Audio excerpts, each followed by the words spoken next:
MWO.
Just make me wanna sing a beat without AC. You think some sweet, you taste me. How much you really want it? Enough to put a mill. Boy, oh boy, we rip round. Whole lot of volume and a little bit of bass is all it takes to make the place hit loud. Whole lot of style with a little bit of cake is all it takes to make the skate flip slide. And now a little bit of bass is all it takes to make the block get wild. Get wild. Keys and a little bit of cheese is all it takes to make the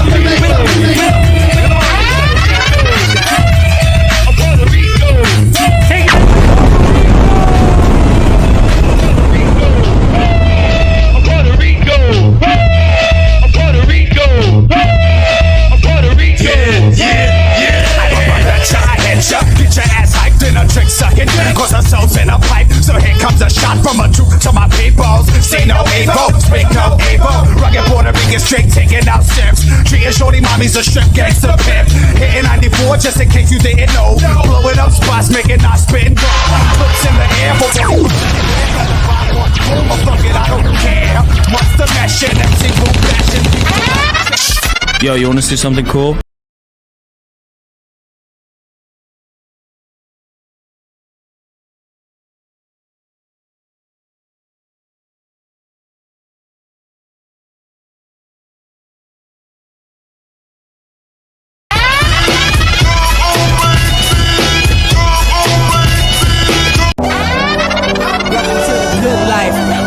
CLD, won't even get pulled over in they new V.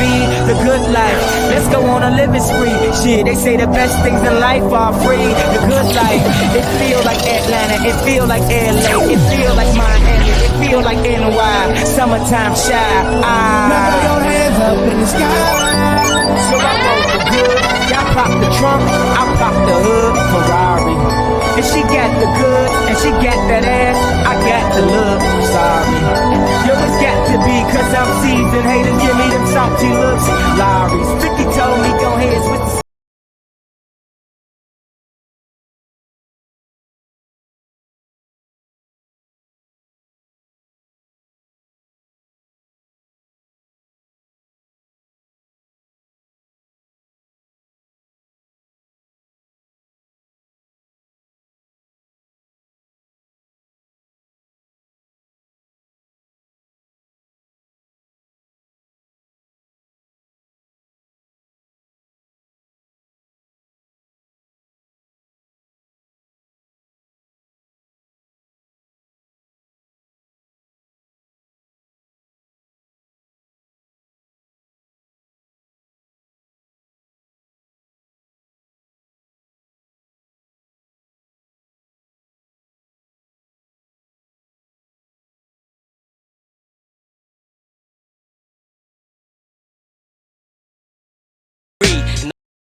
basically.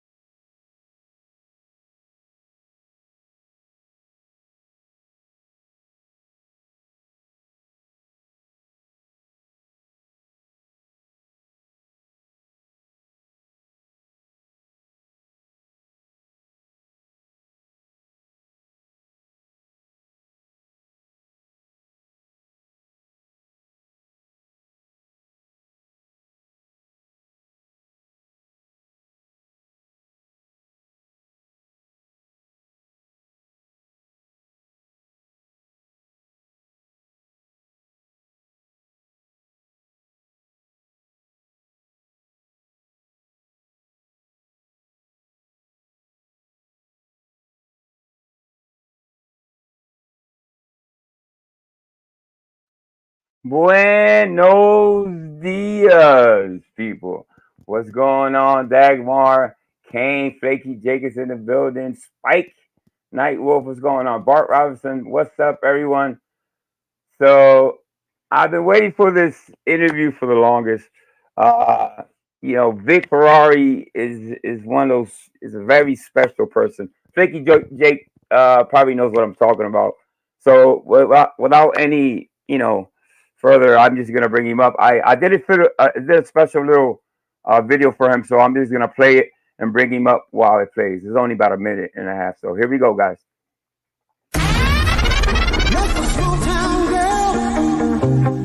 Living in a lonely world, she took the midnight train going anywhere. Just a city boy, born and raised in South Detroit. He took the midnight train going anywhere. Don't stop believing.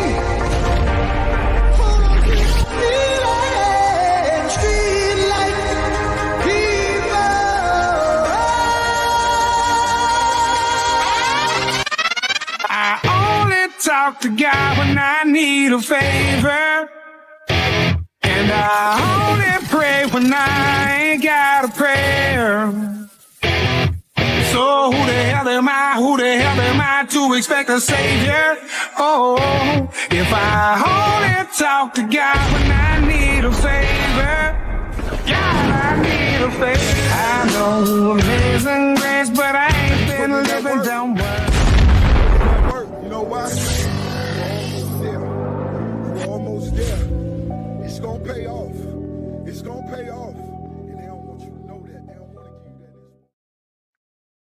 Buenos dias, Vic. Right on, brother, man. Thank you, bro, for the introduction, man. I appreciate you. No problem, brother. It was really easy to make. Knowing you, it was pretty easy to make. You know what I mean? So go ahead, Vic. Yeah, I think you wanted to say something. Yeah, man. Hey, Journey, and Jelly Roll, man. That pretty much sums me up right there. It sums it up. Yeah. It does. Yeah. It does. I just wanted to just before we get started, man, just thank you for giving me this platform to tell my journey, and to thank your family too. I appreciate that. Just a couple of things. One, I've been very humbled by everyone and the messages and the things that people have said since I've kind of came back.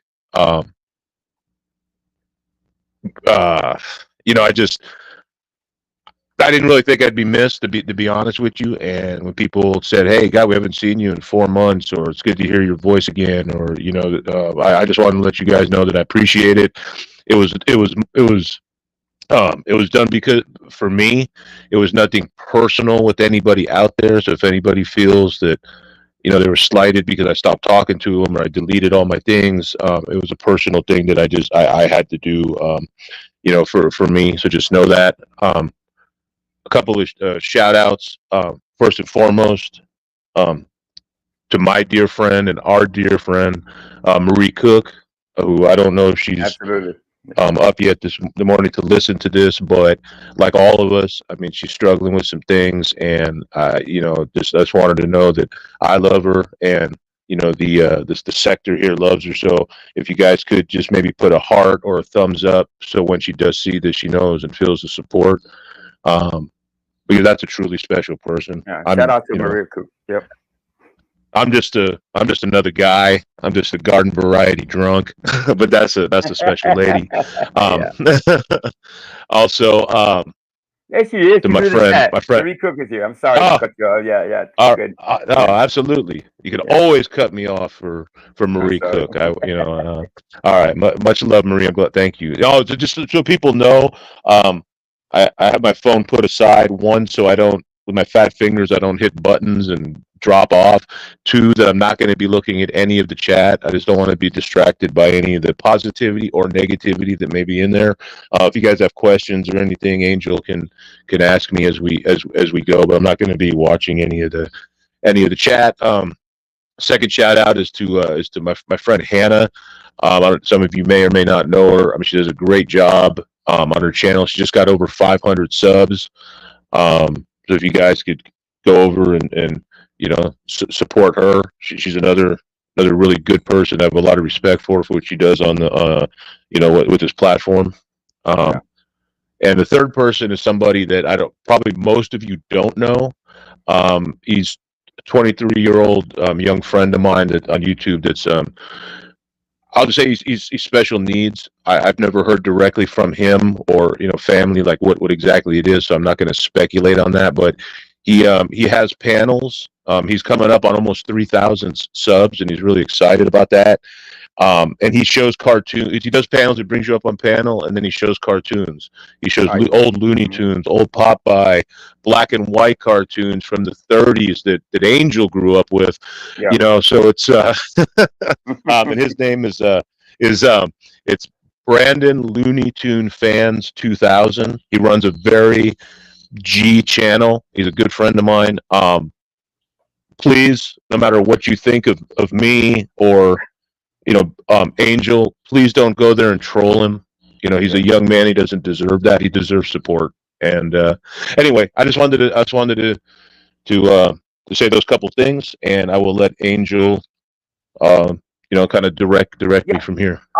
So if anybody can drop Hannah's link for me, and if anybody knows Brandon, can you drop that link for me too? I'll really appreciate that. And we're just gonna get to it. This is a pleasure for me, believe me, man. This is a long time coming. When you left, and I think we left at the same time in last December, about the same time, I guess.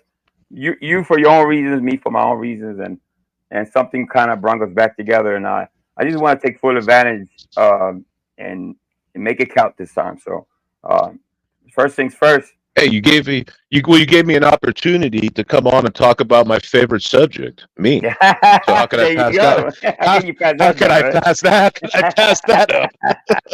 Yeah. So what people on my side want to know, where did the name Vic Ferrari come from? But I know it's obviously it's not your name, but where Mm-hmm. So back a few years back when because I've been on, I got onto YouTube with an account. I mean, several years ago before we all met, and I did all this, and I just kind of wanted to come on with an alter ego, so to speak, and for those of you maybe that remember the old TV show Taxi, the character Latka Gravitz, which was Andy Kaufman. Mm-hmm. Yeah, it was Andy Kaufman, and in the later episodes, he had kind of a mental breakdown, and this alter ego came out, and he was this really suave, sophisticated guy, and his name was Vic Ferrari. And so, since I was going to kind of do it's kind of being an alter ego of myself, and I loved that show. I think it's the greatest ensemble on a TV show ever put together. But anyway. So that's how I came up with it. I thought it was kind of a, catchy little name. So it was kind of, the alter ego. Yeah. I think most people, look for the coolest name around, when you first started YouTube. You know, So, you know. So yeah, Ferrari, so you can't you go know, wrong with Ferrari, man. Come on. yeah. So sometimes I think, I see some of the more kind of clever play on word names, and I think, man, I should have did something like that, but it's all Yeah. good, man. I mean, it's just it's all good. I think people know it. Sometimes people get me confused with other Vics that are out there, but I know. Yeah, that's that okay. happens. Yeah. But it's all Yeah. it's okay. So, So that's where I came up with that. like I was saying, while you were here before you left, um, you were floating around for a while. You're friends with Brian, Drinks and Discussions. Shout out to Mhm. Drinks and Discussions. And that's I think where I met you. I think through my trolling days, and then I met you. I think I didn't meet you on Joe's, but you just floated around, and I seen Sure. you. You kind of stood out because you were always in these drama uh, channels, but you weren't talking drama, and you were kind of out of place. So when I got to met you, I was like, I see what this guy's about. I don't think you were giving. I don't think people gave you a chance to. I mean, including myself. You know what I mean? I think everybody overlooked until you were gone, and we're like, wow, what the fuck is Vic at? And then I realized anyway, like, wow, man, how can we just ignore this guy all this fucking time, and he's just been so positive. You know what I mean? So, whatever comes out of this, shouts out to you, brother, for just being who you are, brother. Yeah, I'm just celebrating the fact that you're sober for a very long time, and how you and your journey.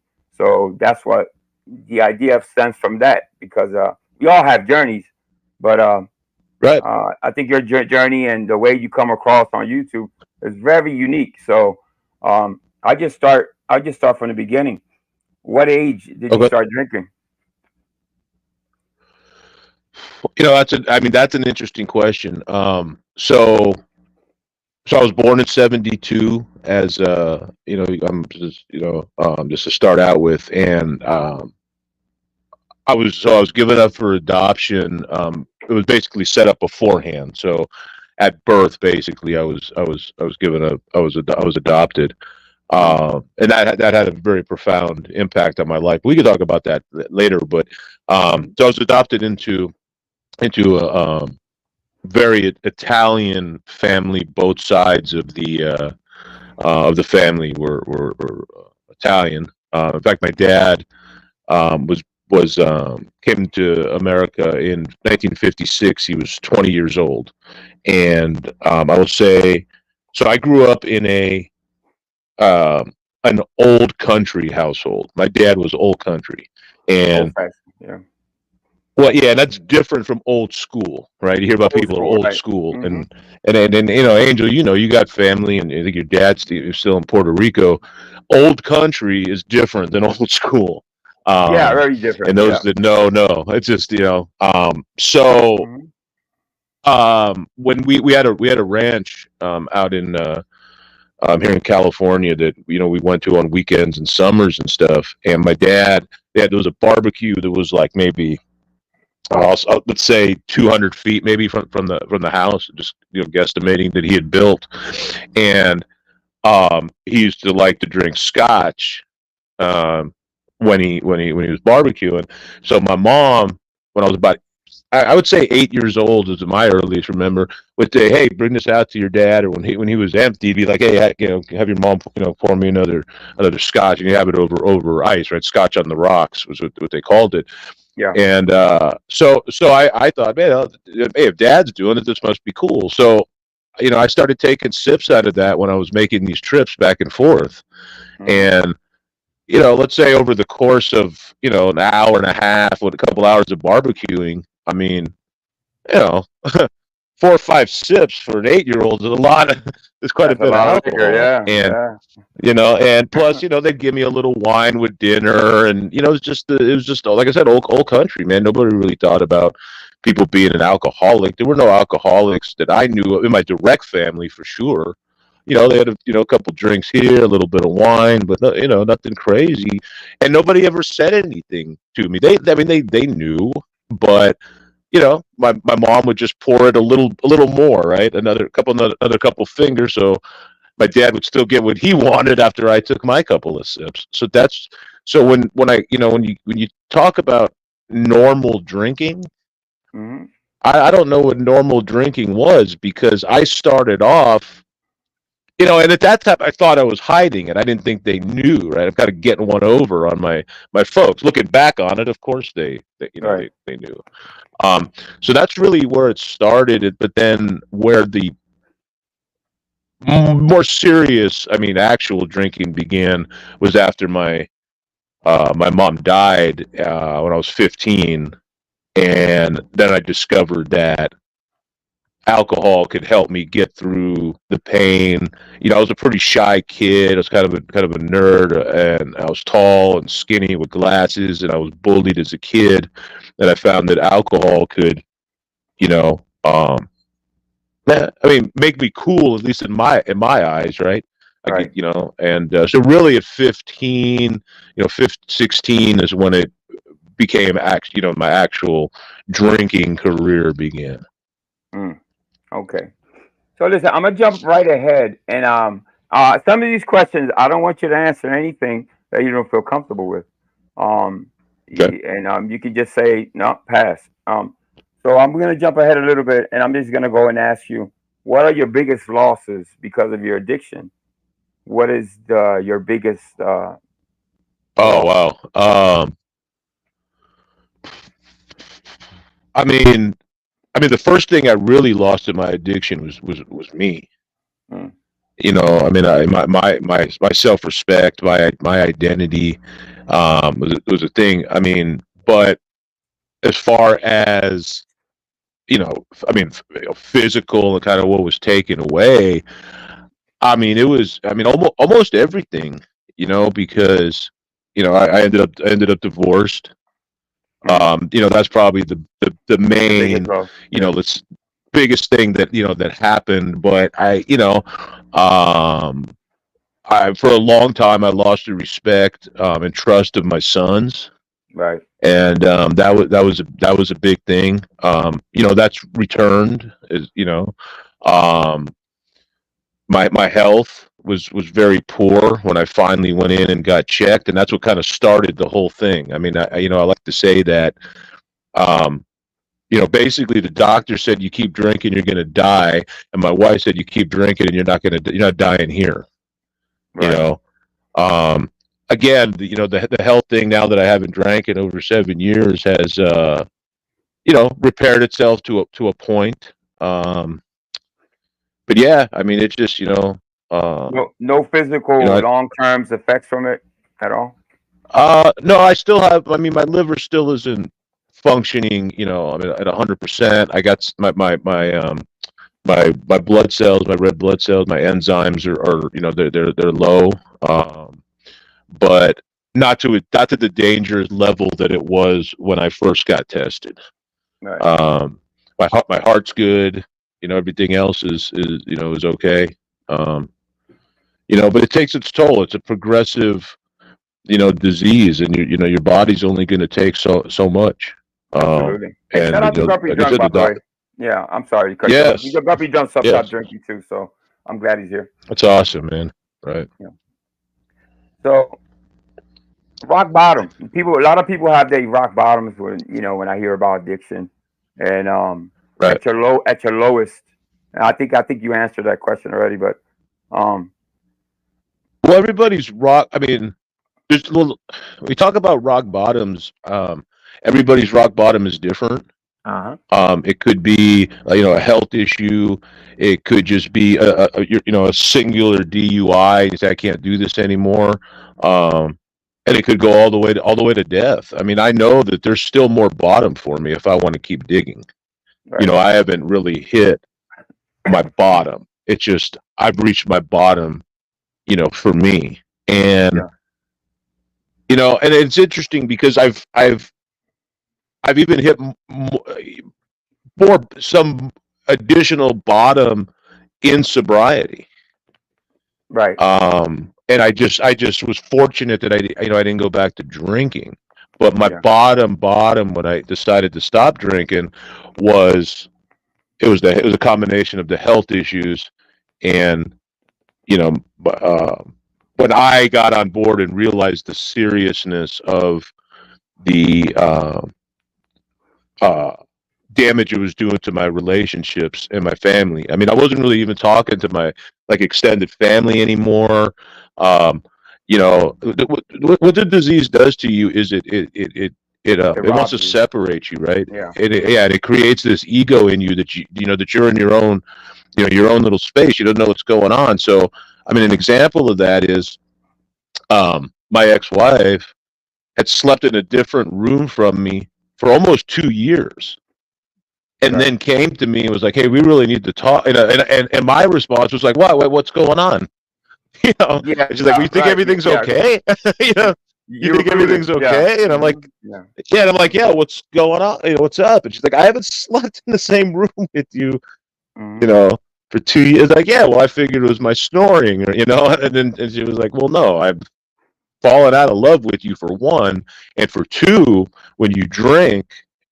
Especially when you don't drink heavy, I can hear you at night gasping for breath, and I can't stand the fact that of you dying next to me. Right. Right. And I mean, that just hit me like a ton of bricks, man. And a lot of the things that she said that I had no idea that were going on, because I was so caught up in my thing. And when I went to and for those of you out there that have kids, and I hope kids pay attention, man, and they know what's going on. And my boys were fairly young at the Absolutely. time, and Hmm. when I sat down with them and I was like, "Look, guys, I got to talk to you guys about what's going on. Your mom and I are having these pretty serious problems, and we're gonna get." And my older son looks at me and he's like, "Dad, we know. We just been waiting for you to figure it out." Right. Yeah. And it was like, "Oh man." Yeah, I can relate because when my mother finally got sober, um, I reminded her of the things that she was doing, and she had no clue. She was like, "What? What?" Mhm. I'm like, "Yeah, you did this, Mhm. that, and the other." And I guess Yep. the addiction takes grip, and I It guess you does. lose part of your senses. So some people bathing becomes they haven't bathed in a while and stuff like that. I Right. think I Right. can understand. It, I've never been addicted to anything, but I can relate in a lot of ways because I've had family members, and I think when right. Mr. P, um, when he interviewed me, that was the first time I revealed my story about my mother and stuff like that, and I remember the how much it helped her hear me speak about it on YouTube, and she paid attention, and I think we grew a little bit closer because of that interview that I had with Mr. P. So this is what I want to That's good. this Yeah. I want people It's to know hard that for people, man. yeah. Hmm. It's hard for But people to understand addiction, and that's why for me, Alcoholics Anonymous works so good because I can go in there and I say I say, man, I stole money from my kids, and I did all these, kind of things. I mean, I did some pretty low things. I mean, stealing money from your children's, say, quote, well, it wasn't really a piggy bank, but you know what I'm saying, quote unquote yeah. piggy bank, Hmm. to drive drunk to the store to get more alcohol while they're asleep alone in the house is a pretty shitty thing to do, right? Right. And people who don't understand would be like, "My God, what a horrible father!" And this, and all these things. You say that to another alcoholic in an AA meeting, and they smile, and they're like, "Yeah, that sounds about right." Right. Right. And that's why I never look at people.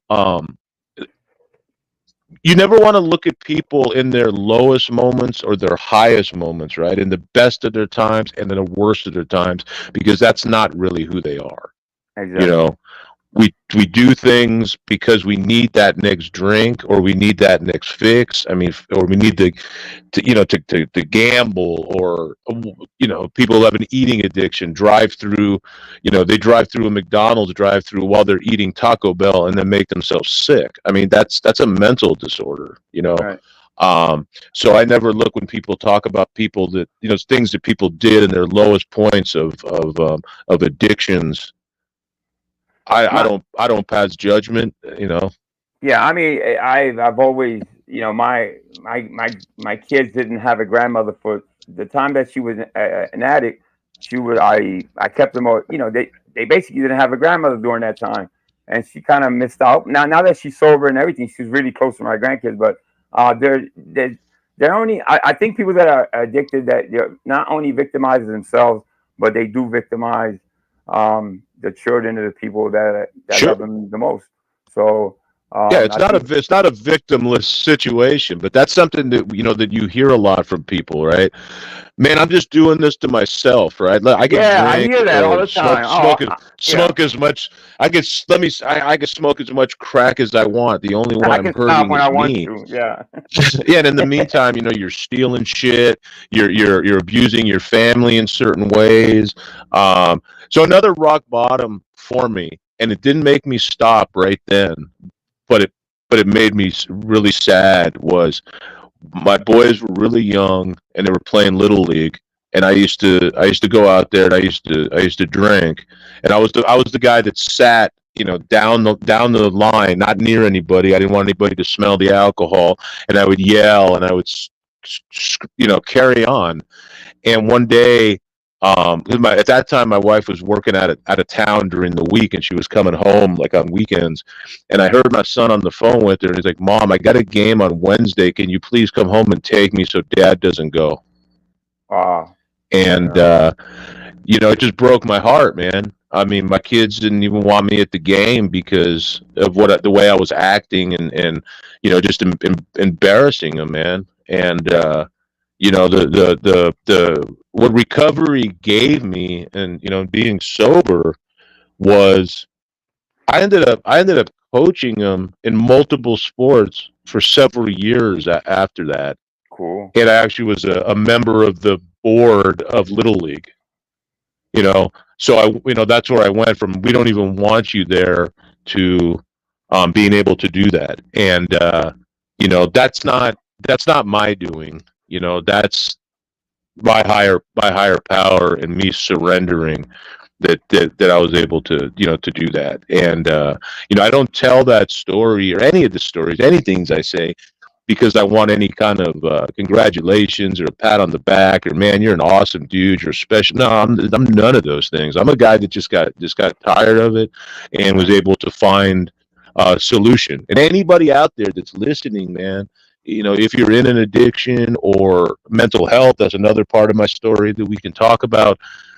There is help and there are solutions, and there is nothing special about me. Like I said in the beginning, I'm a garden variety drunk, man. I'm just a normal dude that got tired of living the way that he was living. And that's it. I mean, if I can do it, you can do it. That's all I'm saying. Also, I did want, this is probably a good time to put out there that so Vic Ferrari 44 at proton.me. That's my email. Vic Ferrari 44, all undercase, is my Discord.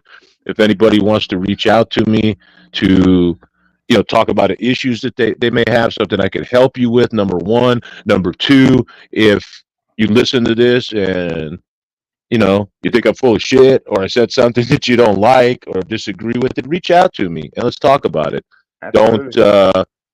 Don't hold a grudge or resentment or whatever, or "No, I don't like that guy," or talk behind my back or anything, man. Just say, hey, and anybody that's had issue with me on this platform knows that I'm always open to talk about it, and I'd rather do it that way and settle whatever the issue might be. Or, like I said, anything that you come to me with that you want to talk about or you need help with, stays confidential, man. I'm very big on anonymity. The only thing would be is if I hear that you're gonna hurt yourself, or hurting your family, or especially older people or children or something like that, then that's different. Right. Right. But Actually, yeah. But yeah, no, that's it. I mean, no, I never hold anything against anybody or record it and clip it. I don't think I do any of that shit. right. So did you get Discord out there? Did you already do that? I did, yeah. Okay, Vic cool. Ferrari 44. if Liz or somebody that's in the chat wants to just type it in there so people could see it, that'd be cool. Yeah. Like I said, man, I'm an open book. I'll even tell you, more of my story, in private. I mean, there's some things obviously I won't say on here for different reasons, but I'm pretty much an open book. Yeah. You know, uh, Which, yeah. So I, I've run the gamut, man. I've run the gamut. so that leads me to my next question, and we already talked about Uh-huh. this, so behind the scenes. But Okay. where are you now? We already know that. What's your Mhm. goals off and off YouTube? And Mhm. I want to say that I just think you deserve your own platform. And I think the Discord can work with private people that want to talk to you in private. Like I said, Vic is not Mhm. one to share or anything like that. I've talked to Vic numerous times and on the phone and this and that. And he's just so uh, very protective of people's anonymity. So you don't have to worry about that. But I think in the near future, sometime in the near future, um, you know, you're gonna have your own channel, and and if I can facilitate that in any type of way, I think you deserve it. I don't want to have to say where did go. I don't want to answer the question where did Vic, what happened to Vic, why did he leave ever again. I'm trying to my best to prevent that. I think if you have your own platform for people to come up and share their journeys with you, Right. or if they're able, or even in private, um, you're willing and able to do that. So, and that's Right. I think that's pretty special here. I mean, you see Vic, he goes everywhere. Vic goes from the worst of the worst to the best of the best. He's everywhere, but he's on a mission most of the time. You know what I mean?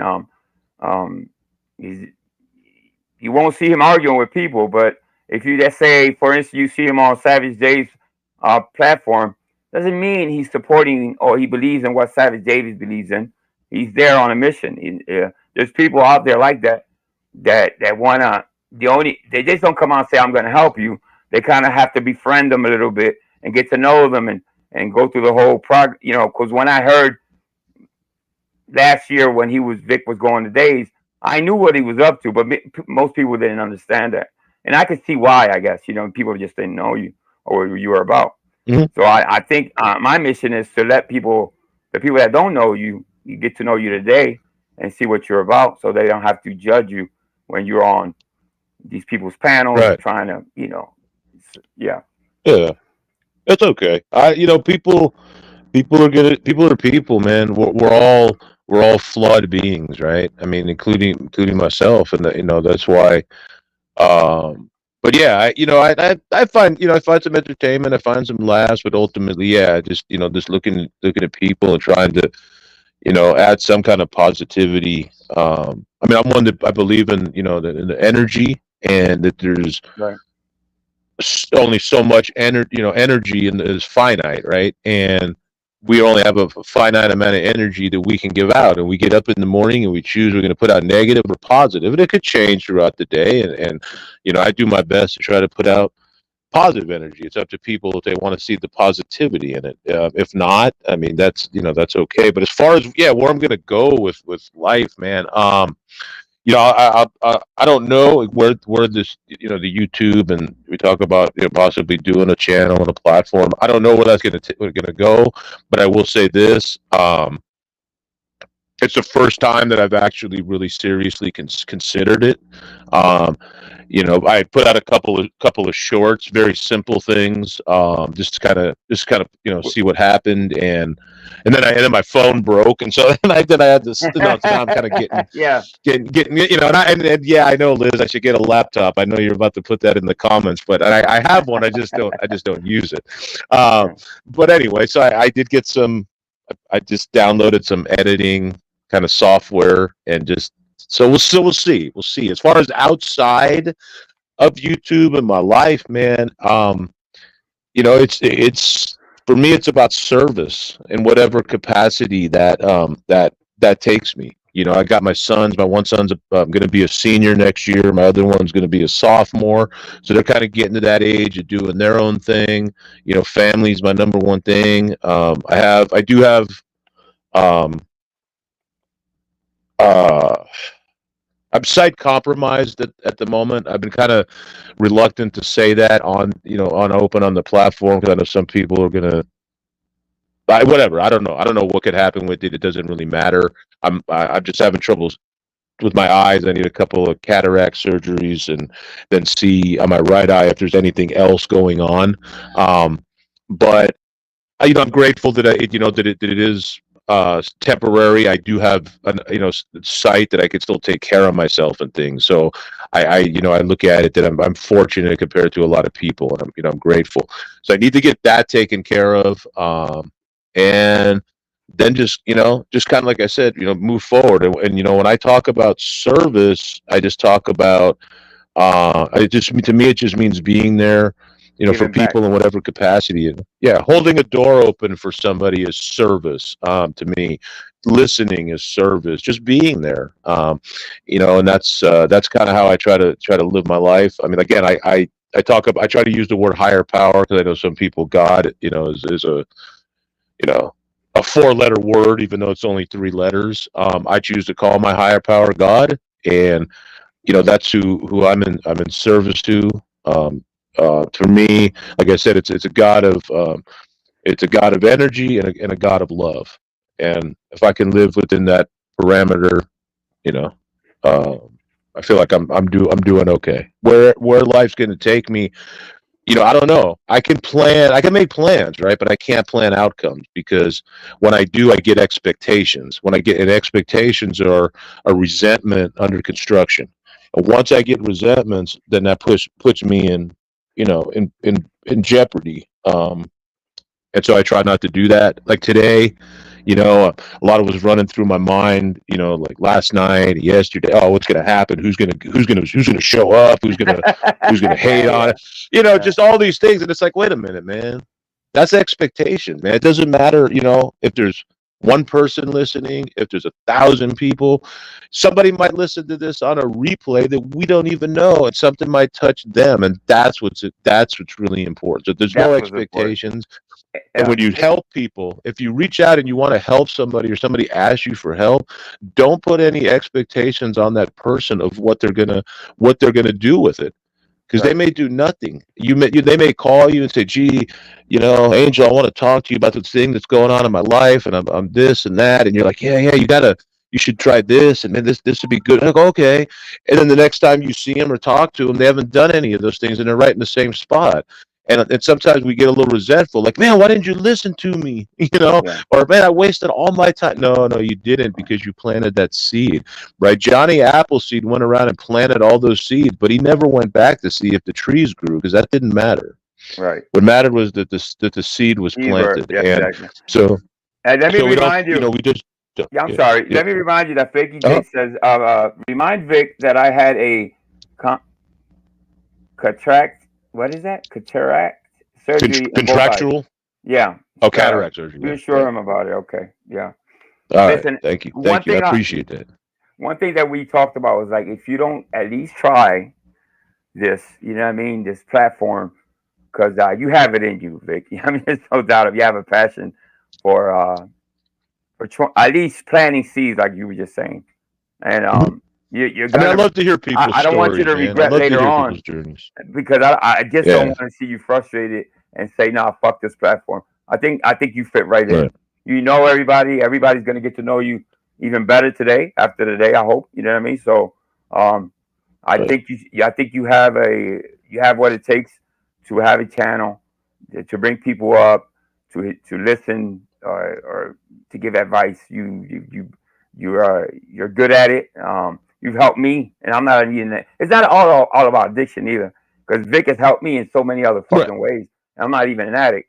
I'm a son of an addict. I have, like I said, family members and friends, but he's helped me in other ways, and I can't really describe it. I think his positivity surpasses mine.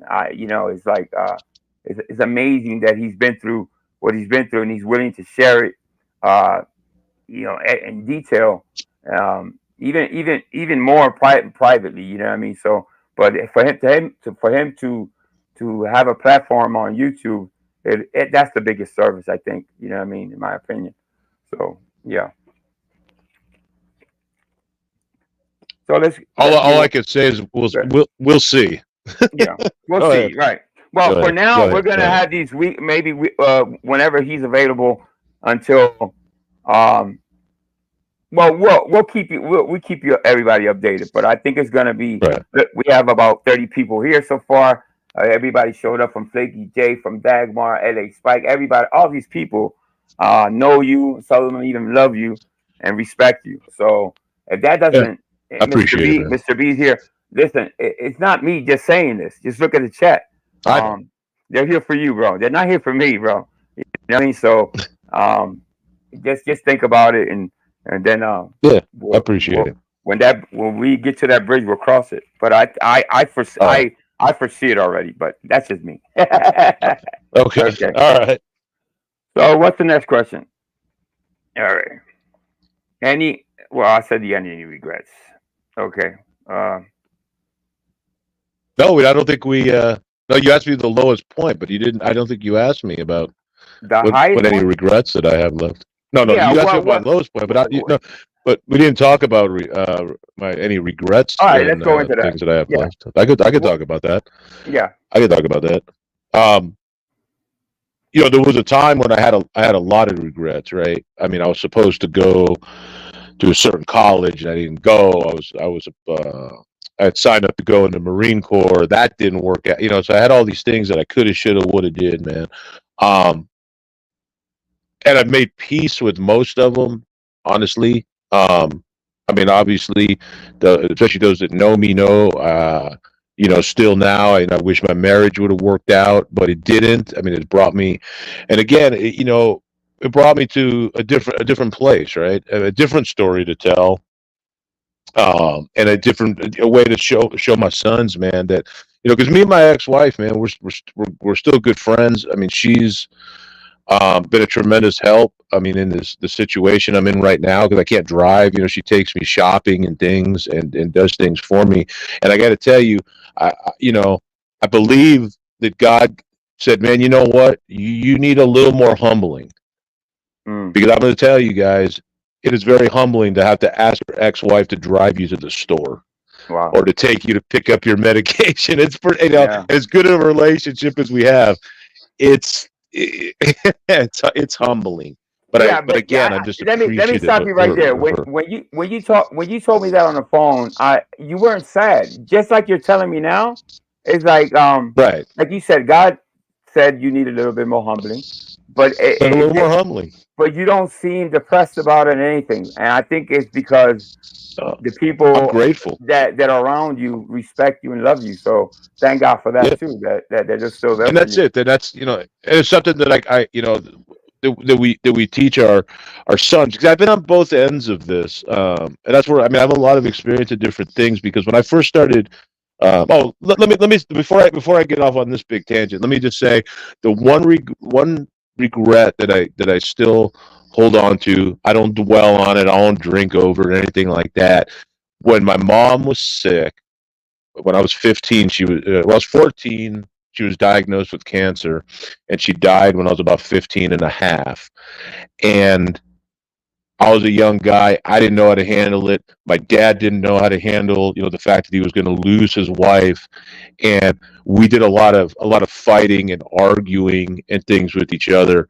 And I think it made that last year and a half of my mom's life even, tougher on her, because not only was she, she knew she wasn't going to be here anymore to look after us, and we were just going at each other. And I know that my aunt had told me that she would come there and be like, man, please be there for these guys, because they're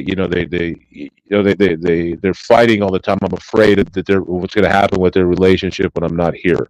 So the one regret that I have, is that we did that to her during that time. But it's just how we at that time dealt with our grief and what was coming. And like I say it's a regret, but I just do my best to not put that kind of burden on people anymore. So that's my only regret, really, that I have, in life.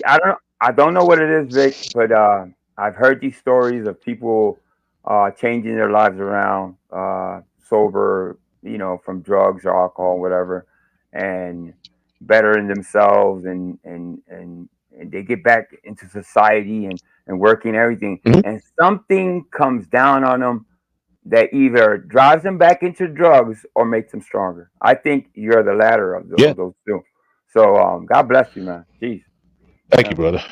Yeah, yeah. So now I forgot what I was talking about I'm sorry. Go ahead. before I. No. It wasn't. No, it was me. I went back to the regret with my mom, and I forgot. I was talking about. I was talking about my relationship with my ex-wife. So when her and I first. So okay. So just to paint a little bit of picture, when I was, let's see, I was 19 when I met my now ex-wife, um, and she was 17. All right, so let's not everybody get excited though now because she was under Yeah. 18. Don't I jump know to that's conclusions. Right? that becomes a it becomes Yeah. a sore time. I don't, Yeah. anyway. So, but we met uh, cruising the El Camino. It was for those of you that are from the Bay Area and old school may know. You go down there on Saturday nights, Friday night, Saturday night, showing off your cars. I mean, it was just a cruising strip. Was basically what it was, and that's how we met. But we were just party friends when we were young. Right.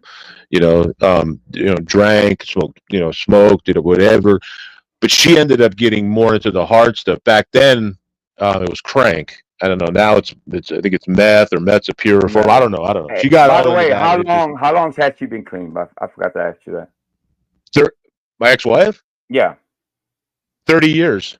30 years. God bless. She just celebrated 30 years, and I will tell you, man, and I tell her this.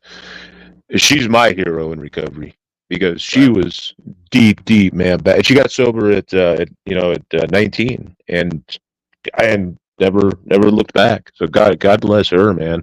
And folks, she put up with my ass for a lot of years, man. If that don't make you drink, man, you're a Yeah. strong person. But anyway, so we were party friends, and then she got into that, and then that's not a scene I wanted to be in. It was just too much, man. I was trying to have fun, man, and then she her friends went to her family and said, hey man, she's living with her drug dealer, she's all fucked up. And so I'm not trying to tell her story, but it does relate to me. So anyway, so she went into rehab, and then she came out of rehab and then was like, oh, you got to stop drinking, you got to come to a meeting with me. And I was like, I'm cool, man, I'm just drinking, I'm having fun, man. Do your thing. So we ended up losing touch. She ended up getting pregnant, got married. And then one day when her marriage was, kind of failing or whatever, she called me. I was living in my dad's. You talk about people living in their parents' basement. I was literally living in my dad's garage.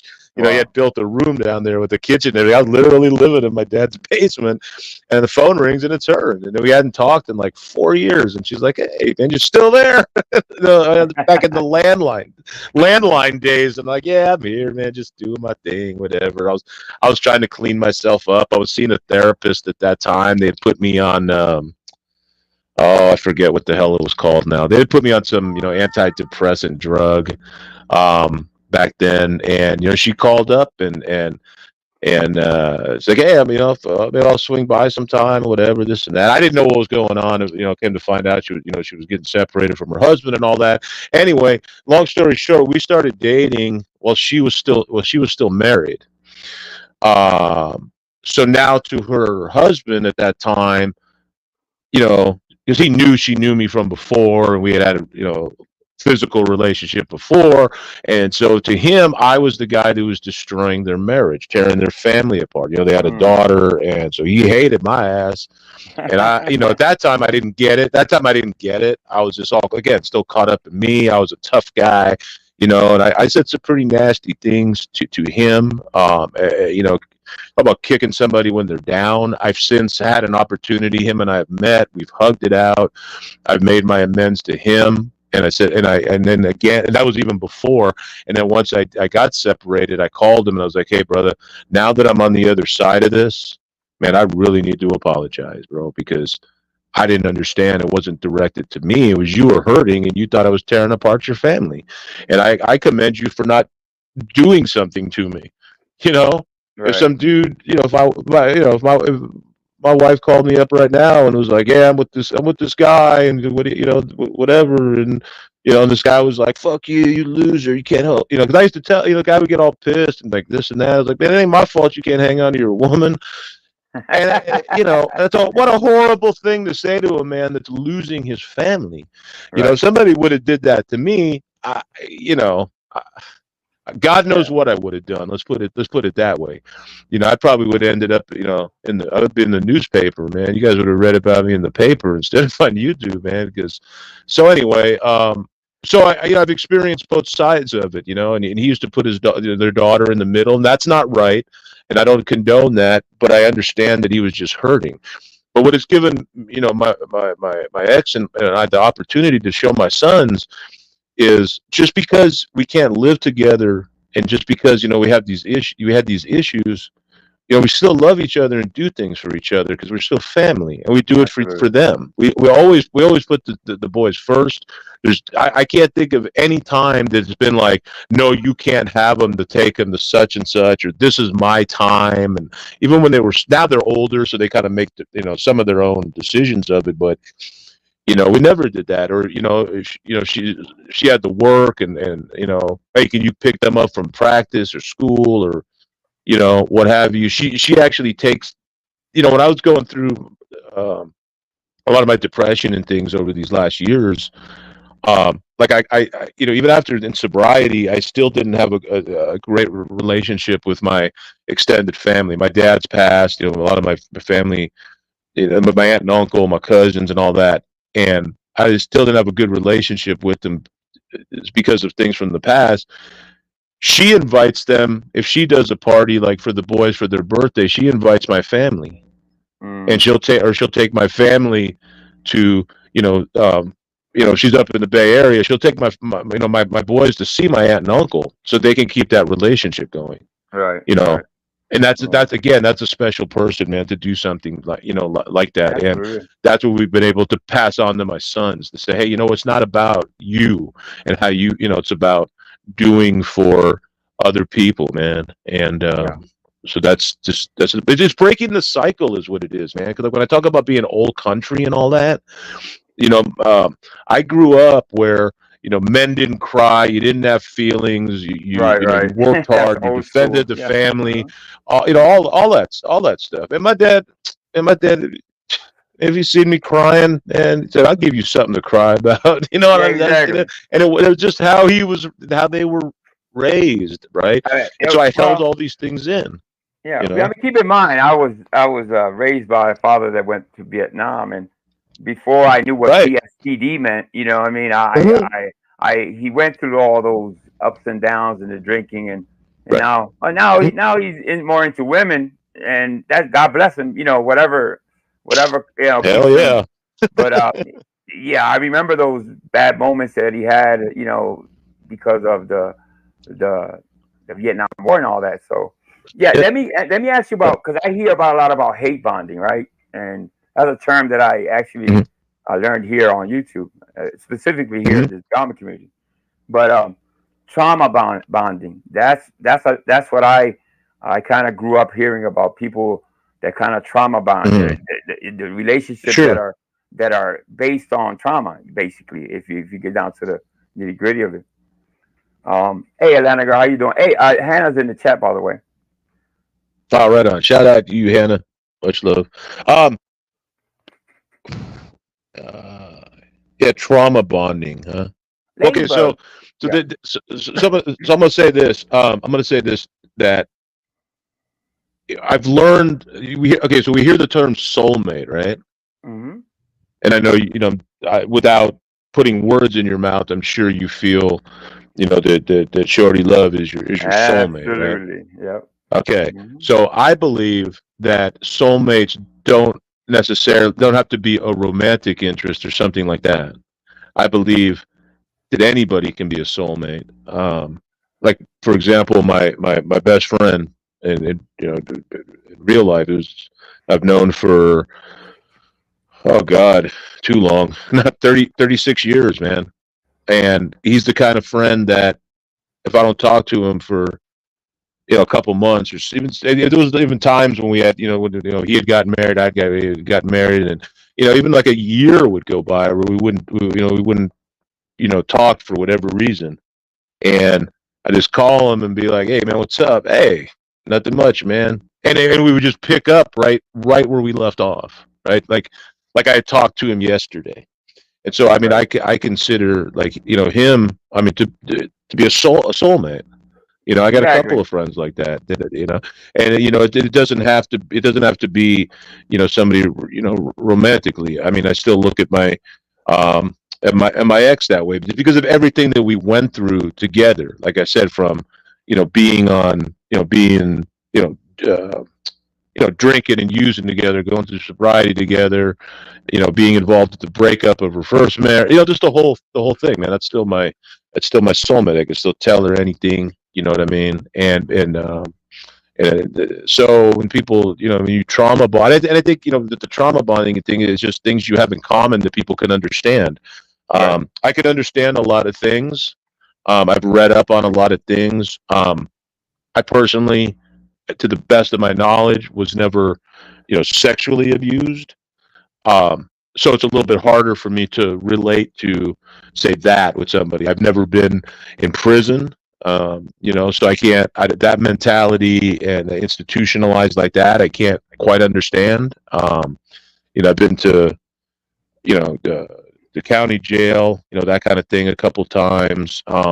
Nothing long term, you know what I'm saying? Yeah. But so those things I can't completely relate to. I can understand it to a point, right? But I can't relate to it. Like, I can't, I can't really experience it.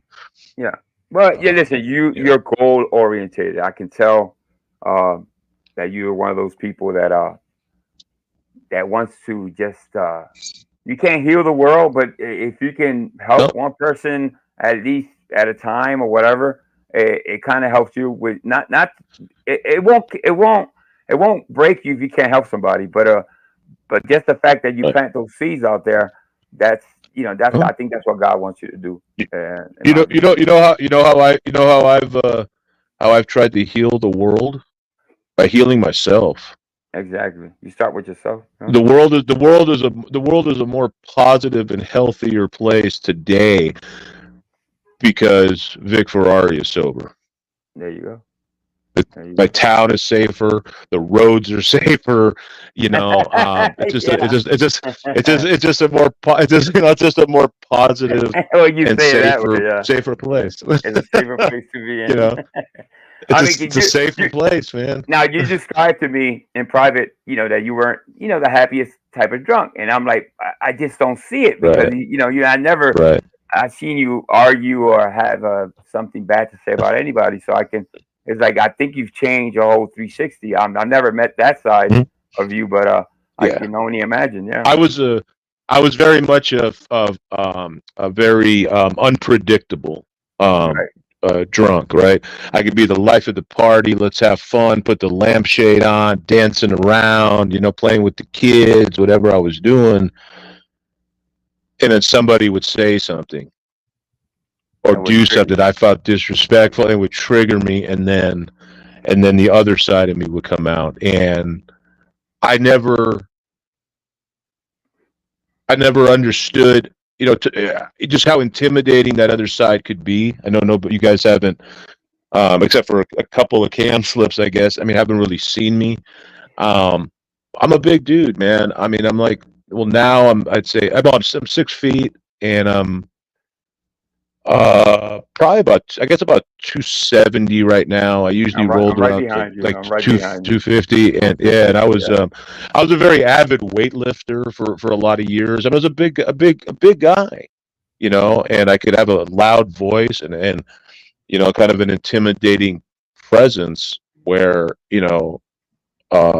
and I never really thought about it or realized. I mean, even like when my boys were young, and I would get mad and kind of hover over, kind of thing. And my wife's like, "Man, what are you doing, man? You're scaring. They're terrified of you." And I'm like, Yeah. "No." Like, she's like, "Well, think about this.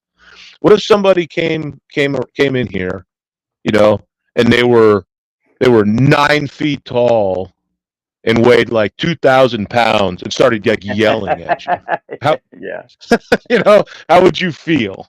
And I was like, Yeah. I never really thought about it. She's like, dude, people are afraid of you. You get this, you get loud and I used to walk with that certain walk. You know what I'm talking about, being from Philly, I think, right? And Yeah. Yeah. when I first started working with my first sponsor, he's like, bro, you got to relax, man. You're all tensed up. You're looking at people crazy. You look like you're always looking for a fight. He's like, bro, if I seen you coming down the street, man, he's like, I'd cross the street, man. He's like, smile at people. I never Yeah. understood, because my ex-wife, she's got that personality where she could sit down on a park bench. She's like Forrest Gump. She could sit down on a park bench, and with like an hour, like she'll know the person's entire story, hugging, like just talk, I come along, and immediately the person gets up and moves to another bench, and I didn't understand, like Yeah. what the hell, man? And people were like, dude, you're intimidating, you're not warm, you're keeping people at this, this don't come any closer kind of attitude. And my first sponsor said, next time you go to the store, you walk down the aisle, just smile at people and say good morning, Right. and you'll see the difference. You will see people will say good morning to you. They'll relax. He's like, when you walk down an aisle and a lady's coming towards you, man, they start covering up their purse, right? And they start, because of the way you look at people, man. I've been there. I've been there. And Yeah. he's like, just smile and say good morning, and watch what happens. The world will smile back at you, but you got this. And so I was like that for so long, man. And I just didn't understand it. It's how I grew up. It was my defense mechanism, right? Like I said, I was bullied as a child. So I'm very anti-bullying. I don't like people to be kids, adults, people with special needs, whatever. I don't like people to be bullied. Don't pick on somebody weaker than you, right? Right. If you're going to do that to them, come and do it to me. Even at my advanced age, and I'm not in the shape I was. What did they say? I'm not as good as I once was, but I'm all right. In my compromised sight, whatever I got, man, you ain't gonna bully me, all right? Right. So don't bully these other people. But that became my defense mechanism, right? I'm gonna become the bully.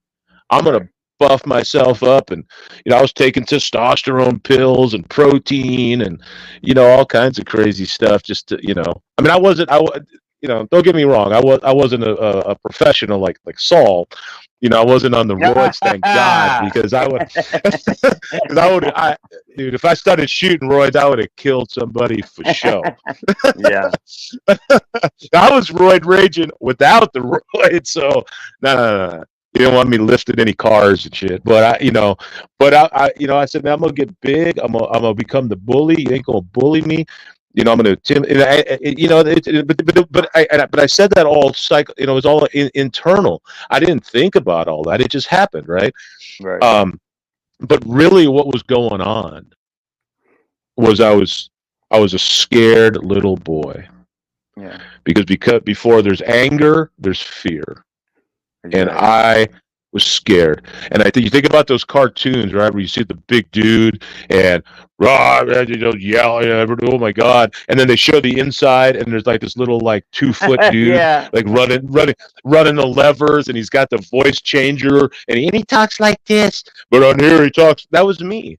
Internally, I was scared. I was insecure. I thought I was no good. I was all these things that my dad had told me when I was a kid. You're a loser. You're never going to amount to anything. And that's what I thought. Okay, I'm a loser. I'm not going to amount to anything. So why try, right? And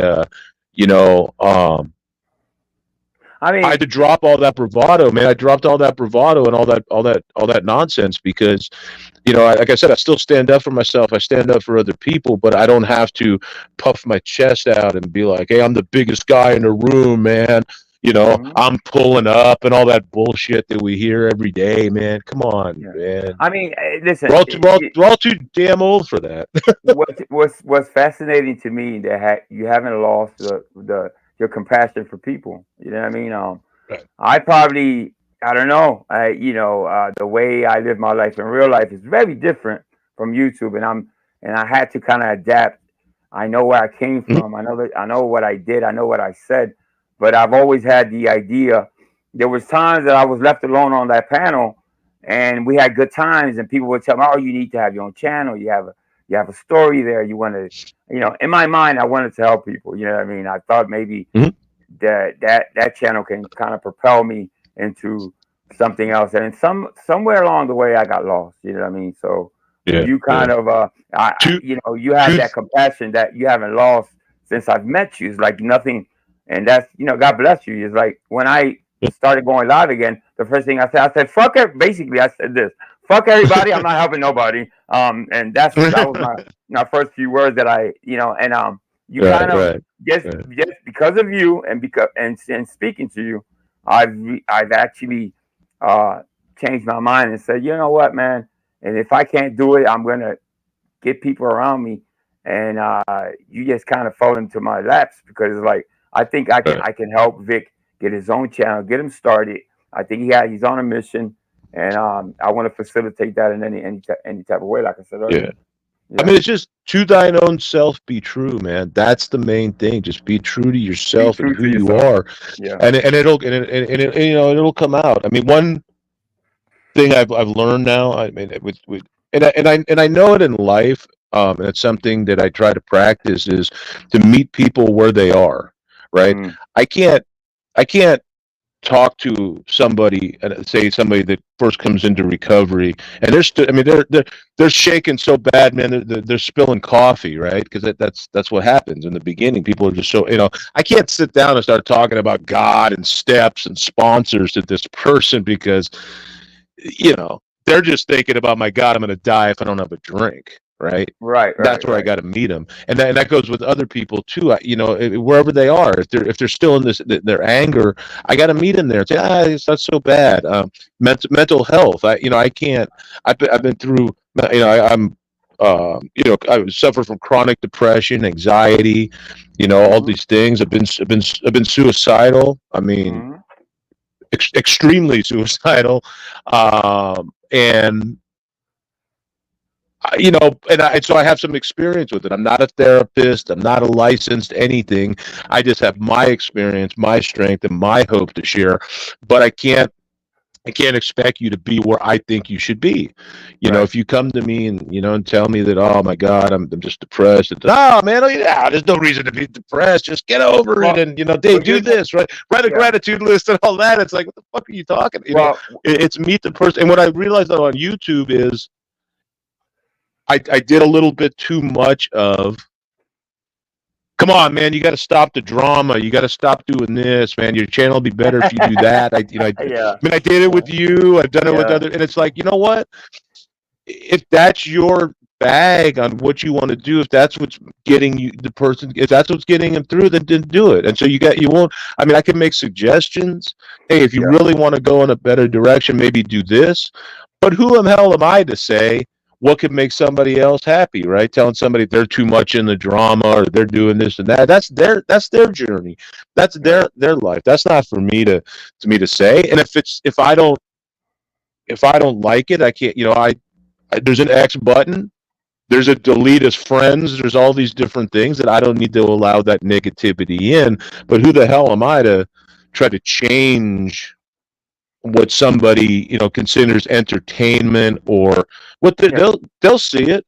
They'll see it. What's the negativity and the drama and the doxing and Allah Akbars and all this shit happens. They'll be like, oh man, maybe this isn't really what I want to do. Okay, or maybe it is. Maybe they love that, and that's, hey, God bless them, man. Keep doing it. Keep hurting people. If you get a charge out of hurting people, kicking people when they're down, calling them names, bringing up their past and reminding them that at one point they were, maybe less than productive in this society. Hey, if that makes you happy, then hey, you do your thing. That doesn't make me happy to do that to people today. I tell you what, the people I least respect that they use their addictions or their reasons for acting out as a crutch. Well, it's like everything Yeah. goes back to their addictions, and they use it as Yes. a Yeah. sort of well, this is why I do what I do, and Mhm. and that I don't respect that for a lot of reasons. It's like Yeah. you can't keep going back to the excuses. Uh, the Mhm. drama community, if anything, I've learned here is that there's no excuses for what you do. You either are who you are, stand Mhm. on your 10 toes, and um, but don't use crutches. You know what I mean? Crutches are not. Mhm. I don't think in my life I don't let my children use crutches. I Right. call them crutches, but excuses not Yeah. to Yeah. be Sure. successful or to or something. People you kind of use excuses why they don't do why they are who they are, or sometimes there's no. I'd rather hear no excuse, and rather than, well, I'm doing this because Mhm. someone else did this to me and I'm just passing it on. Correct. So Right. it is what it is at the end of the day with me. Yeah. But yeah, no, I agree. I did a lot of like I said, not so positive, healthy things in my addiction. Both to myself and to other people. I mean, I robbed, I stole, I lied, I cheated. I mean, whatever it was. I mean, I did it physically and emotionally. And yeah, a lot of it was because of the disease. A lot of it was because I was under the influence at time, and I was a blackout drinker. So there's a lot of things that I don't even You remember. don't remember, I mean, right? I can't. I used to. My joke used to be, "Hey, man, you remember the '90s?" I don't. You Yeah. know, because I was. And so I I I pray that um that I'm grateful that I never killed anybody, that I never like really caused any really serious damage to anybody. And at the same time, I pray for forgiveness if I did, Yeah. because I I I, don't know. I think If you yeah. really if they brought me in the court and said, "Hey, man, and such and such date, you beat this guy to death," I'd be like, "Okay." Yeah. I I mean, think I don't things are remember. things are meant to be. And your next, Mm, everything's journeys with me. Everything is steps and stages. yep. And now that you're having, uh, with your physical and your sight and all that, Mhm, I think, and God leading you back and bringing me back. It's like, well, what's the next step for Vic Ferrari? And what I can mhm, tell you as your friend and a confidant, and one of the few people I can I honestly say that you're genuine, is that you have that platform to be there. May say Mondays and Thursdays, so some of these people could listen in. Even further, we've talked about even bringing people up so you can interview. Uh, there's people that, just like I'm introducing you to this community, mhm, I think you could pay it forward by doing the same. mhm. Introducing some of I'd these love people to that give people, people an yeah, opportunity. because Yeah. you see, people think they know people, but they really don't know people. You know what I mean? Really get to know people um, from beginning to end, and anything in between, whatever they want to share. Obviously, so it's not everybody is Right. receptive to sharing because we're in the drama community. I understand that, Right. but if Right. anybody that can be very understanding and very down to earth with your story or your journey, that's Vic Ferrari for you. So that's my hope. That's my as far as he's concerned. He'll always be my friend off of YouTube. It doesn't matter. You know what I mean? I benefit from him. Anytime I need to talk, he's right there for me. So I would like him to kind of uh, share that. You know what I mean? I think he came back for a reason, and even we can go from Marie Cook to all the way to Flaky Jake to Mr. B. I mean, anybody, because everybody has a journey, and Exactly. so what might not motivate It's all you, different. it might motivate somebody else. So Mhm. that Absolutely, that's brother. that's the plan moving forward. I think. Yeah. Okay. Yeah. How I look at it, man. I'm gonna tell you this. There's an old Carole King song, and some of the older folks in here will remember, man. Tapestry, right? Life is just a tapestry, and everything that happens in our lives, right, from the time we're born. For me, it's been the adoption and the addiction and the recovery, but it's the same thing for everybody, right? People, the good and the bad, right? The abuse, the graduations, the marriage, the divorce, the X, the Y, the Z, all the way into the YouTube, man, and the people that we've met and our experiences here. And what it's making, this tapestry, is this beautiful picture of our lives, right? We're all divine beings, right? But whether it's you, me, whoever it is, I believe we're all divine beings, even the people that we don't care for so much. I'm not going to mention any names, but everybody has those names, and that guy's not a divine being. Yes, he or she is. Yes, they're all divine beings, man. It's funny because LA Spike is in the chat, and we actually talked about interviewing it. You want to interview because Yes. he has a story too. He's a divine being Absolutely. within himself. Absolutely. I'm just using him as an Absolutely. example. Yeah. Because I would love think to talk to Spike and have him tell the story. Yeah. So everybody's a divine being, and everybody's going to make this beautiful tapestry. The thing is, though, while we're making this tapestry, we're seeing it from the back.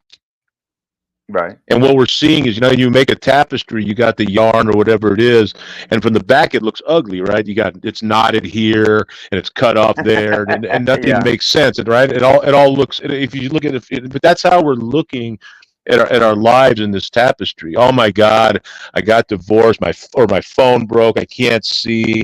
I mean, in your case, man, I'm you get sick and all this thing, and then that's all you see is maybe the ugliness of that situation. What you don't see is the other side of it. And at some point, hopefully in this lifetime, or maybe once we transition, it turns around, and then we see the beauty of the tapestry. Everybody has that. The homeless person that you pass walking in the 7-Eleven later today is making that beautiful tapestry as well. Absolutely. Okay, and that brings me to a point by the way. Yeah. Well, I'm very fortunate that I have a wonderful spiritual advisor that I've worked with for a few years, and he's kind of led me to understand these things, man. But yeah, that homeless person you pass, that's part of their tapestry right there. And my suggestion to people, if you can, when you pass that person, or if someone approaches you and asks you for money or what have you, acknowledge them. If you have the means to give them a couple bucks, by all means do it, and allow them to do what they want with it. Right. Don't force food upon them. If they want to buy a bottle with it, maybe that's what they need to get through that day. That being said, the more important thing is, the more important thing is you ask them their name, tell them your name. If you're comfortable with it, give them a fist bump, shake their hand, take a moment to recognize them as a person and as that divine being. I'm telling you, that means more to them than the couple dollars, because we're all social beings. And when you get into that situation, I've been in that situation. I've never been homeless, but I've been passed out in the street. I've been, drunk at bus stops, vomiting. I've been that person that people don't want to have anything to do with, right? I've been in my addiction where I'm in my house, for a week at a time, where I don't see another person. Mentally, that's the worst, man. What's his name? Our buddy Delete Lost talks about being in a torture chamber, dungeon, torture cage, whatever the hell he said. He said, you know where the torture, you know where the dungeon and the torture cage is? Alone inside your head, where your mind. You don't have anybody, and nobody has you. And that's how the people that you see, man, you don't know that person there that's on that street that, or whatever, that hey, can I borrow $1? And fucking bum, you don't know what that person went through to get to that point. Just, again, if you don't want to give money, that's fine. Just say hello. I'm Angel. What's your name? Frank. Hey, it's great to see. I hope you have a wonderful day. I shake hands with the homeless. All right, maybe they're a little bit dirty. You know what? But in my life, I mean, the things I put in my body, the things that I've done. Hey, come on, man! I ain't gonna pick up any germs off of that guy. And that handshake might be what that person thinks. God, I can't do this anymore. And then maybe God, there is somebody that there is somebody that cares who knows, right? That's all. So that's what I do. That I do that, and my sons have become accustomed to it. When I first started doing it, they're like, "Dad, what the hell are you doing?" Yeah. Because we'd stop and I'd be like, "How you doing? I'm such and such. This is Dylan. This is Braylon. What's your name? Oh, it's good to meet you. Or if they're a veteran, say, you know what, I appreciate what you've done to help to help us be free, whatever the case might be. Or, Yeah. I mean, I have a did blessed I did that for years, you know. and my kids couldn't understand why I would stop, having a Mhm. mother that was out there Mhm. too, and why? Mhm. Come on, Pablo, and I'm like, I stopped doing it, and because when I started talking to you, I'm like, you know what? I started doing it again. So obviously here Yeah. in Philly, we have Kensington, we have a lot of people out there homeless and stuff like that, and Mhm. I've always had a passion just to, like you said, just stop and talk to them. I mean, sometimes it's not about Right. money. It's just they haven't No. talked to nobody maybe in 3 or 4 days. Maybe they've gotten Right. hammered just by their very existence bothers people. To the I don't get it. Why does that person standing in that corner bother you so much? You know what I mean? And the hate comes That's a out and lot of stuff like things. that. It's guilt. It's Yeah, guilt. It's fear. It's a lot of things. yeah, But remember, most of us have been not that far from being that person, and by the right. grace of God, we're not. And that's how I see it, and that's also a divine person. I mean, I don't. And this is kind of a shout out to Liz. Um, I have kind of different feelings about the Bible and about Jesus and all that. I'm not going to get into any of that, but Right. if you believe in any of that kind of stuff, and it's in the love, who are Jesus's people? Right. Right, the homeless, the prostitutes, the Uh-huh. the the the what do you call those guys? Oh, The that's what he's tax surrounded with, collectors. the worst of the Yeah, worst, the bottom of the right. bottom. That's yeah. Hey, I could tell you, man, Jesus would have loved the drama community, right? Because we got it all here. We got all the derelicts, all the dregs of society. Jesus would have jumped right in with this, man. And Flaky you Jake know, says my kid brother is a heroin addict and a methadone who abuses fentanyl.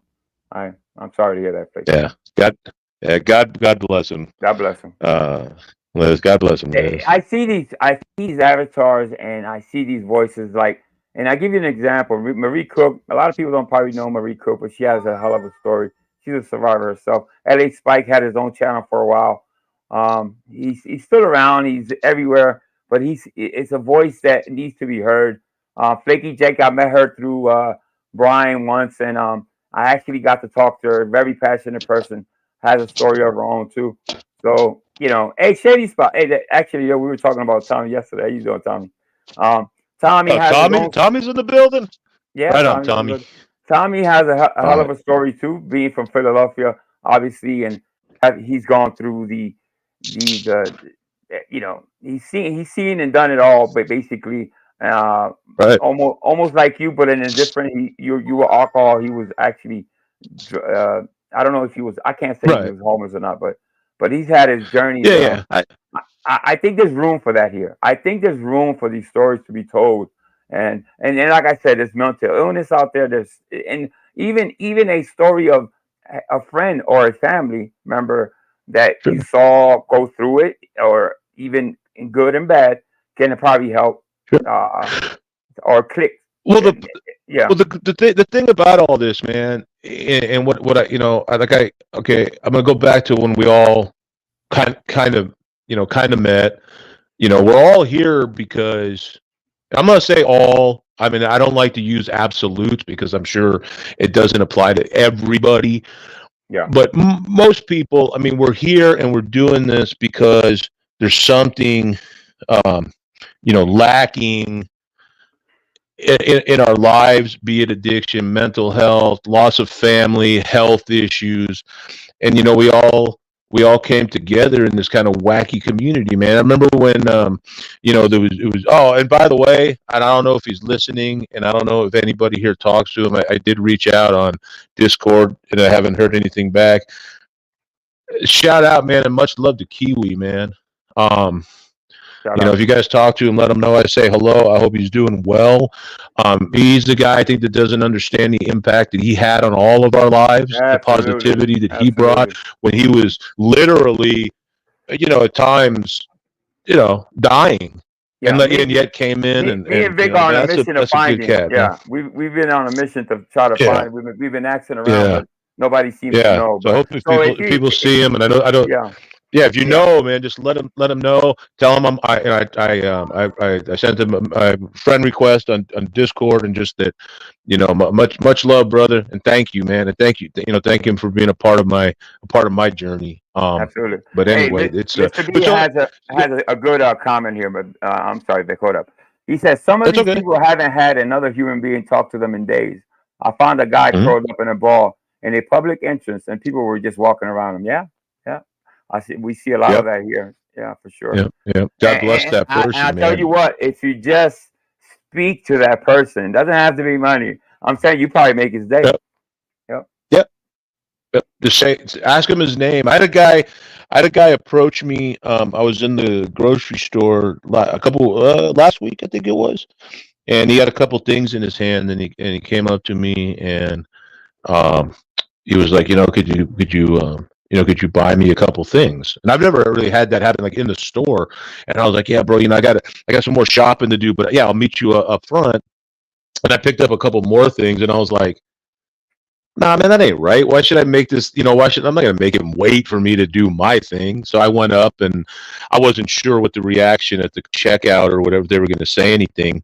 Um, uh, and then, yeah, they were cool. And I asked him his name. I told him my name. I was like, and again, it wasn't the food. It was, it was the interaction.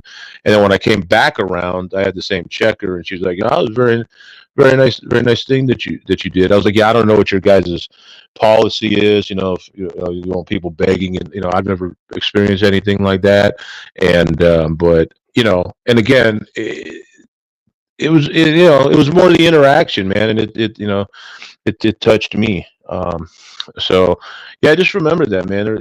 Even I don't like to look at things as good and bad, and Mr. B and I, we've had a lot of good talks, man. He's a long time good He's a friend of good mine guy. here on Good guy, on, man. on YouTube, and we've talked Yeah. about, is there evil? Are people evil, good and bad? I don't, and I don't like to look at things in that context. I try to look more, positive, negative, healthy, unhealthy. Yeah, Yeah. there are people that do very evil things. But like I said, they're still divine beings, and they're still part of the energy of this crazy ball that's, you know, revolving around the sun. That's also Right. another shout out to Mr. B and his hate for the flat earthers. Yeah. Well, when if But Mr. B yeah. ever comes up and you get to interview where you can actually go into the flat Earth thing with him if you want. That'll be a hell Yeah, of a man. conversation. Oh boy, man. We've gone around and around on just that and other. I mean, just some of the characters that we've met here, and I truly believe that we come in and out of our lives at certain times for a reason. you Right. know and I appreciate all the kind words that you say, about the positivity and the impact that I've had on other people. But don't get it twisted, though. Everybody that I've met has had that same impact on me. Right. I've learned something. I've from everybody that I've met here, good and bad, or healthy, unhealthy, however what I mean. I've looked at some people and be like, "Oh yeah, I remember when I was like that. I don't want to be like that anymore," And other people that I still aspire to be.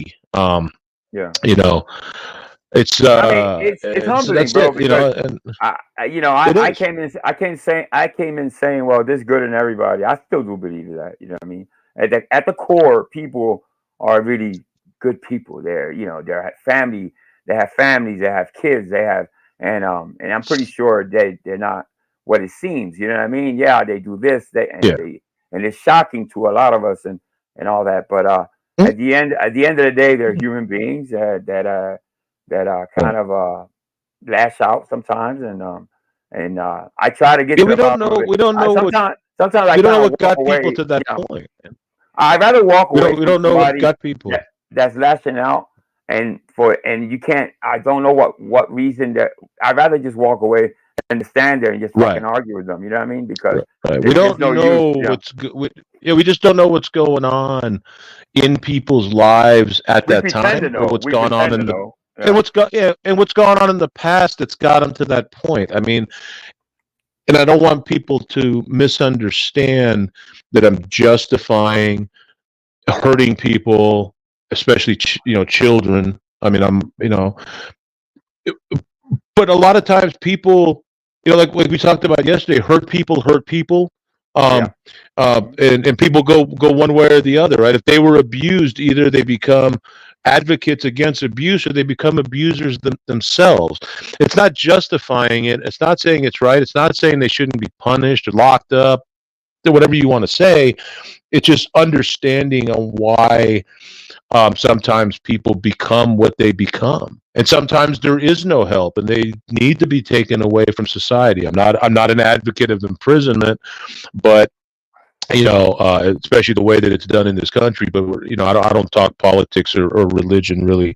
I because I believe everybody has their own feelings and on that. Well, The only person the only yeah. person I really talk religion is with Liz, because I just like I don't know, I get I would love to I get a just be weird. I would love to be a fly on the wall and just listen to you two guys just go at it about religion. I get a weird, kind of just a weird amount of satisfaction after that, but from that. But but Liz knows that I love her and I respect her beliefs, and I know she does mine as well.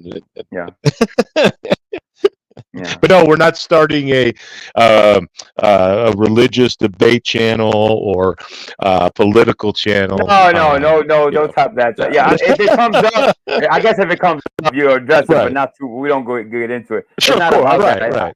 Yeah, exactly. I believe what I believe, and I'm not here to defend what I believe, right? Exactly. And I'm here to allow you to believe and have faith in whatever. As long as for me, have faith in something, have belief in something, and something that you look at as maybe being of higher power, or something Tommy, greater than yourself. Let me try to say sun. something. You've been crackling, Vic. Can you is something that you're doing that you're cracking, or you're cracking at the very top when your volume goes up, it crackles right at the end, but it's not too much. Maybe I'll bring should I bring my volume? What if I bring my volume? Let me try to fix myself over here. Maybe it's my lower. I don't know. No, I got you. Background. Maybe it's just my. Okay, I got you. Speak now. Say something about now. Now I got you. Can you hear me? Now you sound better, I think. Yeah, say something again. Can you hear me now? Am I sounding you're better. You're better now than I was? Yeah. Mm-hmm. Okay. Yeah. I haven't moved or touched anything, so I don't know. It just crackles a little bit at the end, but I adjusted your mic. Maybe maybe it's just my I get too excited, too passionate about things. No, it's been a really, really good one of these good live streams that's going to make me feel good for days. So if anybody, and that's the feeling, and that's the feeling you want, Vic. The feeling you want is after you hit that end stream button, is that you feel good about what you just done, said, and all that. Sure. And I used to feel that way a long time ago. And like I said, Vic is I'm gonna try to help Vic in any which way I can, so you guys can go visit his channel. And I think Vic wants to go into the next stage. Go ahead. I love conversation, man, and I love hearing other people's ideas, and obviously, those of you that know me, I love giving my opinion. But it doesn't mean that my opinion is right, and I'm always open for discord. I don't get into name calling and all that kind of stuff, and I don't get into my God's bigger than your God and any of that kind of stuff. But I love to hear. I mean, I've done some work. A little bit of Taoism, a little bit of Buddhism. I mean, very rudimentary and surface stuff, but I understand a little bit of that. I take a little bit from everything. And again, I mean, If it, Yeah. you know, I just whatever people want to take away from it. If they want to take something positive, okay. If they want to take, you know, then this guy's full of shit. Okay. I mean, just think about it, and Yeah. you know that's I mean, it. we privately talked about some people that we put it like just a list. We just threw a list of people that he might want to just kind of chop it up with, and Sure. that'll eventually that'll happen, and slowly but surely we'll I see guess who the brave first person will be, but that'll be interesting to see who will come up and speak to you for sure. it's good to give people, I mean, you know, an opportunity, just like you said, to talk and tell their story, man, without judgment, without, like I said, I'm looking right now on my phone, and it's showing under like what comment is a little bubble that tells you how many comments there are, and it Uh-huh. says 600 and 640. Yes, yes, So there's 640 amazing, comments out there, and good. I haven't looked at any of them. I'm not So some surprised. of them I'm might not be surprised. Yeah, got, you know, this guy's this guy's that. Some of them might be people infighting. My suggestion for people, if you want to come up, and I know people have told certain people this, and you want to just have conversation, don't even look at the chat, man. You yeah, know, I mean, if you really want to have that conversation and tell your story, man, because you're gonna get distracted by, ooh, what did, you know, you're gonna be like, oh, what did Mr. B say about me? Oh, Tommy's here. What's he up to? Oh, Tommy's arguing with, you know, with Marie, and man, forget about all yeah, that for right now. You know what I mean? You know, people will tell you yeah, if somebody says something that derogatory, you'll find out. Don't worry. And it doesn't matter, man. What other people think about you is none of your business. You know what I mean? I like to be liked like anybody else, yeah, but I'd rather be respected, man. I'd rather go, you know, I go into some place and say, oh, okay, this guy's on the up and up. He's gonna say something good or bad or whatever. It's gonna be legit. You know what I mean? And you know, that's the reputation that I hope to have. I know there's been times that I had to go back and apologize to people. There's been times I've been, you know, out of character. And people sense it, and then they reach out and be like, "Oh, hey, I saw you over here, man. Everything okay?" That's, you know, and I got yeah, to tell you, man, at the time when that happened, no, things weren't okay. yeah. You know, And I wasn't okay. like we And said earlier, if you want to reach Vic on Discord, drop that Discord again. You can talk to him privately, yeah, and if you want to be a yeah, guest, for now he'll be here, I guess, until we get his channel going. But yeah, I think what me and Vic agree is that there's people that we want to speak to, that we just, and not uh, about the things they've done here so much, but just to get to know them, sure. what makes them tick, I guess, to pick their brains, you know what I mean? So to I'm up speak. for So conversation with anybody, man, on what they want to listen to their story, man, because a lot of people got a lot more interesting stories than I got. You know what I journeys, mean? yeah, I mean, for sure. yeah, journeys. I mean, my story is, you know, it's just what it's what it is. It's mine.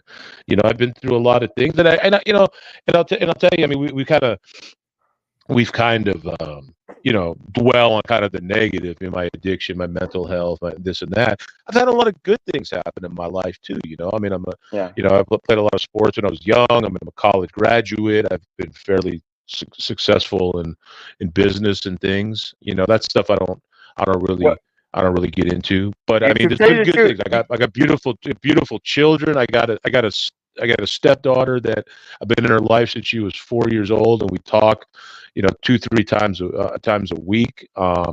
You know, so I mean, there are good things. I got friends that I've had for 30 years, man, that have seen me through the good and the bad. I mean, I'm very blessed. So it's not all doom and gloom. Let's feel sorry for this guy, and it's the same with yeah. everybody, man. I mean, even if hey, you want to talk to me about the successes of your life and how great your life is? I'll listen to that Exactly. too. But I'll Anything. listen to that Exactly. too, Because man. that in But itself is inspiring too. So it's not all about doom and gloom, like Vic says, for sure. but don't. But the You know only what I've thing been doing that I lately, say is Vic? don't. Don't bullshit me though. That's the only thing I'm going to say. Yeah, no None of us on bullshitting. here Yeah. none of us on here are FBI agents, and so I don't want to hear about that. Yeah.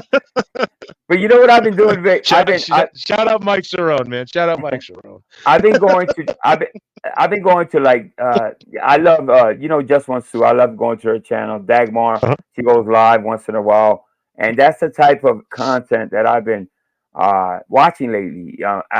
The more the better. Like I said, Spike kind of shut that. He's still around, but he's not doing the live thing anymore. And would love to interview Spike for at some point. Mr. B. I mean, mostly everybody that's in chat right now has a story, has a journey. Sure. Even Grumpy Drunk, God bless him. He's going through some health issues, and he had to stop drinking. And obviously there's things that people don't want to share, and we respect that. But Sure. if you're willing and able to try to chop it up with Vic and me or whatever, or just Vic, I don't have to be on panel. Like I said, I just want Vic to kind of to get used to it, to kind of you see all you guys showed up for him, and I'm so happy that it turned out this way, because I want Vic to believe in himself, and that this YouTube, this drama community, yes, he fits. He doesn't have to fucking leave. You know what I mean? There's room for you, bro. I appreciate you, brother. So I don't know if anybody, I mean, in the chat, I mean, have any questions or anything? Absolutely, any questions from the chat that they want to know, or what have you? Want me to drop the link? Maybe say hi to somebody. I don't know. Somebody wants to come up, man. I'm down. Somebody like I said, man. Yeah. Just be respectful. I mean, to Angel, you don't have to be respectful to me, but be respectful to Angel. No porn bombing, no bullshit, man.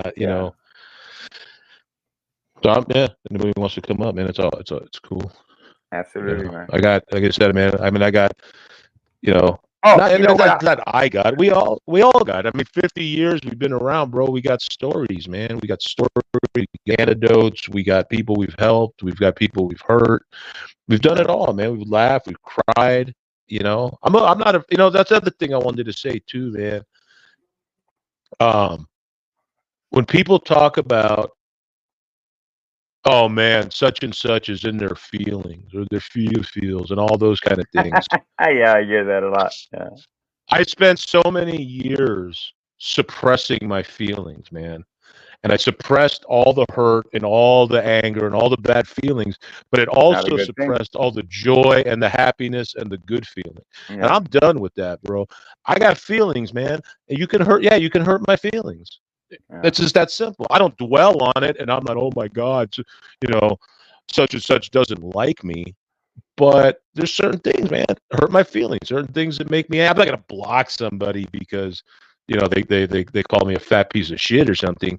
But at the same time, this idea that we can't be in our feelings, yeah, we can be. Yeah. Any feelings that you're out there that you have, man, they're valid. If you're sad, if you're happy, if you're angry, if you're depressed, if you're whatever, it's a valid feeling. Man. I think what it is. I don't know. The community that I know it's just YouTube. Yeah. I get that too. Like, oh my God, don't let this box on a screen affect your day. That's not what I'm talking about. I'm just talking about having feelings, right? And I'll say this, man. Back when Joe and I had our split. I left it, whatever you want to call all that, and he started making fun of and kind of belittling my recovery and calling me a drunken bum and all these things. What can you expect, right? Well, yeah, but I mean, I got mad. And I was like, man, this is the same guy though. When I was there, talked about how much he respected what I did, and I'm going to tell you, in a way, it kind of hurt my feelings. I was like, geez, man, and I know Joe's Joe, and people are people, and I get all that, but even though it's just YouTube, it's a person I had talked to, and I was like, man, that's not cool, Yeah, I mean, and I wanted to kill him. That was another feeling. Yeah, it's funny. It's funny you mentioned. Neither one was good. Neither one was good. And then, hey, Angel, 7 hours and 2 minutes. Remember? 7 hours and 2 minutes. Yes. Oh my God, I forgot about that. Well, we keep that. We'll keep that between us. That'll be the insider. Absolutely. Because 7 people, hours and 2 minutes, man. 2 minutes. Yeah. Actually, you know what? So Now that you, again, yeah, go ahead. Go ahead. I was in my feelings. All right. Anyway, It's funny. I wasn't gonna bring this up, but I'll just kind of glaze through it real quick.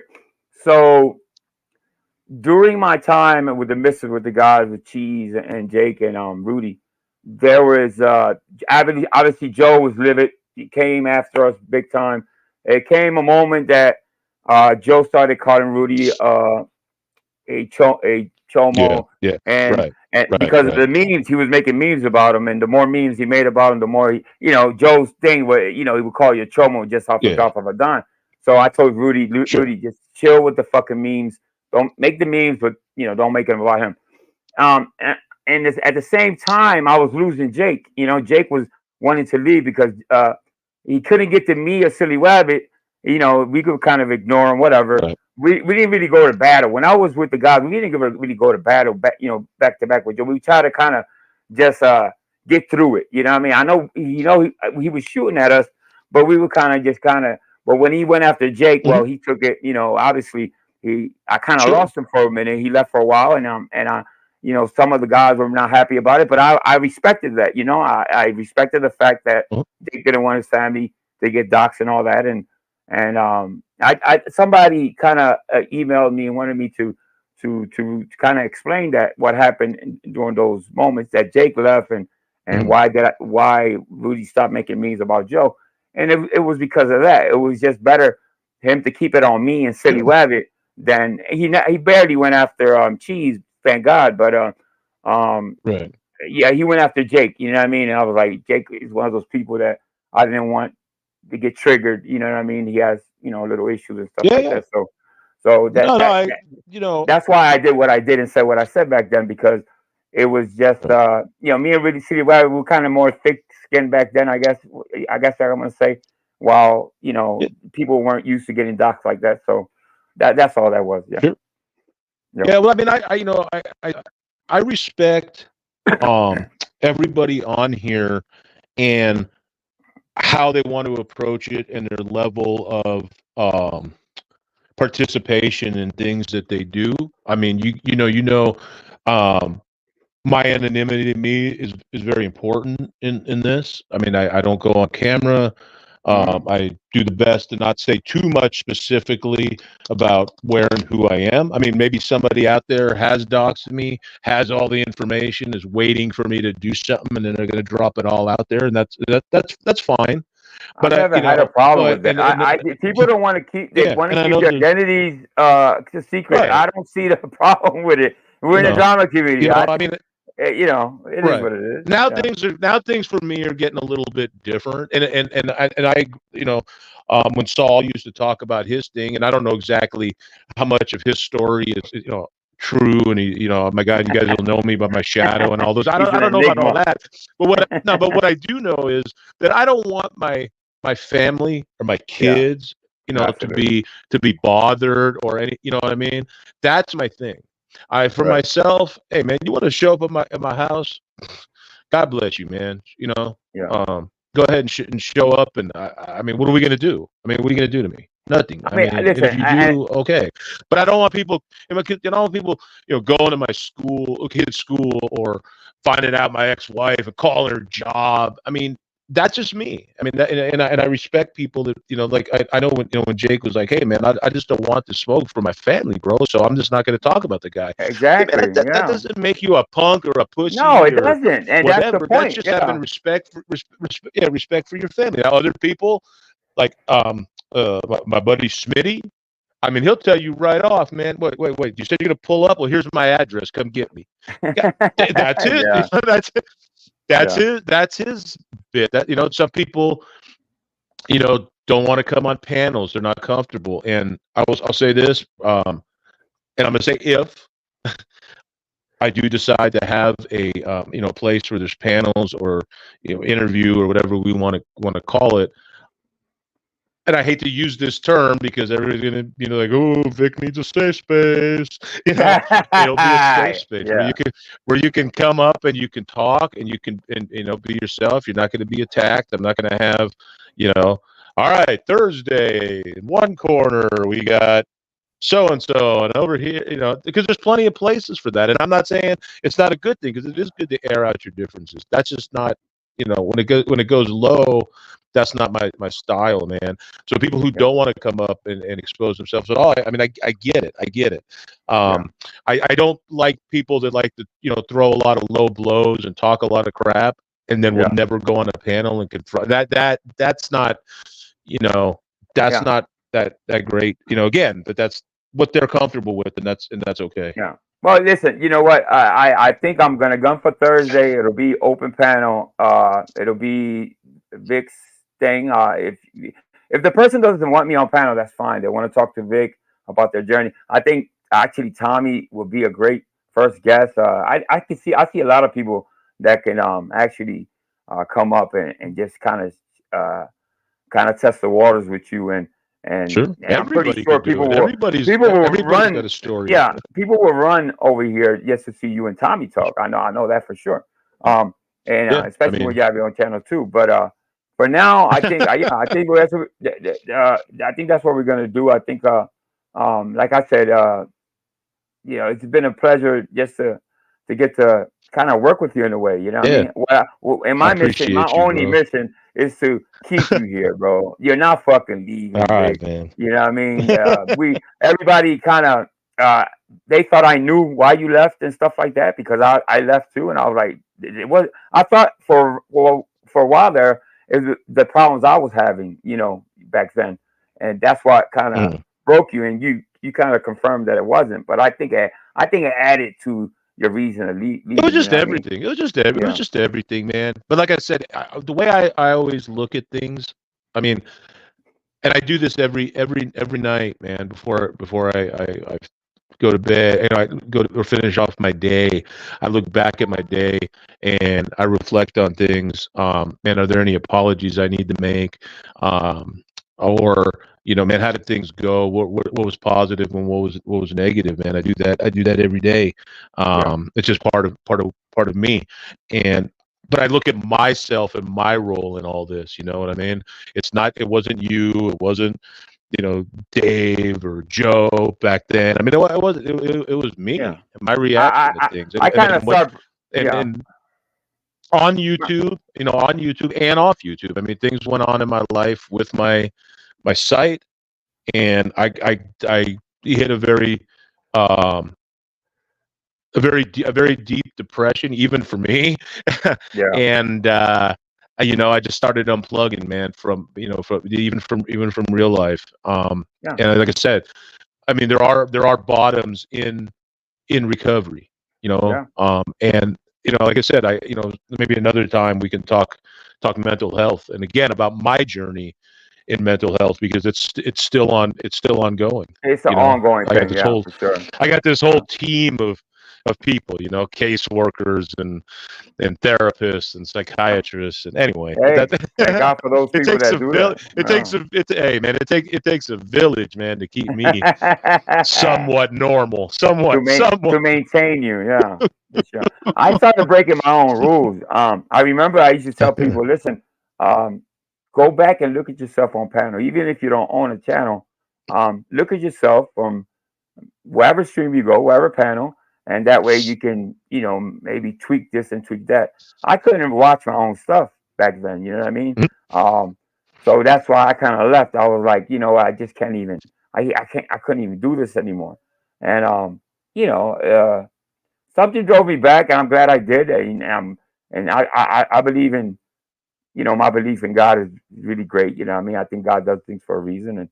And me and you started talking again, and I'm like, you know what? I think we got something here. I don't know quite what it is, but I think, if anything, Vic has a hell of a future here.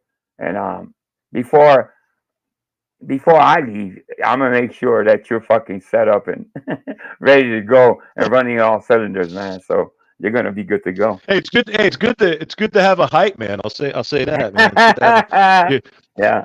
Yeah. This is No, Angel's gonna be the Flavor Flav to my Chuck D, right? I'm gonna get you a Hey, clock and you come on.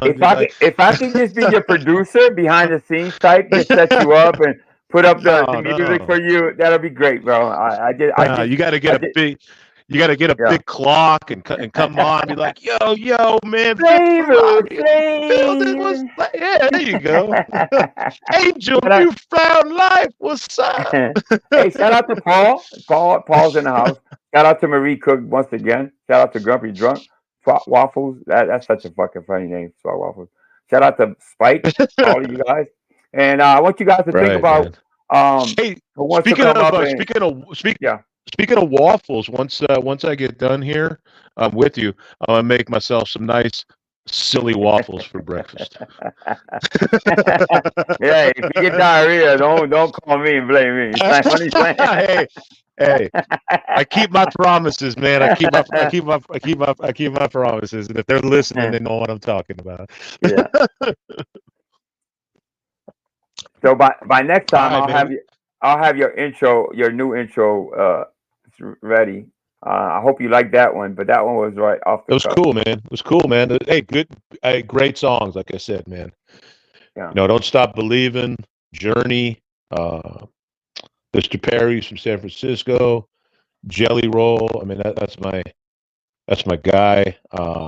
You talk about the song song that man. the song that you want, it had no bass. He was singing like into a microphone. But I'll get it. I'll finally get it. But listen, I want to thank you, Vic. Maybe we'll aim for Thursday, but we'll see. We'll talk about it behind the scenes.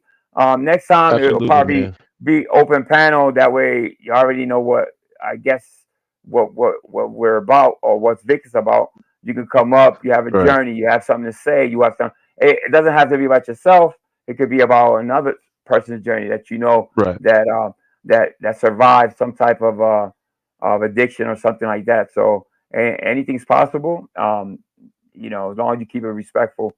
I don't care what you do as far as me, but I want you to always respect Vic. Whatever I've done, or it doesn't have to do with Vic. So I've done my own. So respect Vic at all times. That's all I ask for. Thank you, brother. I appreciate you, man. All right.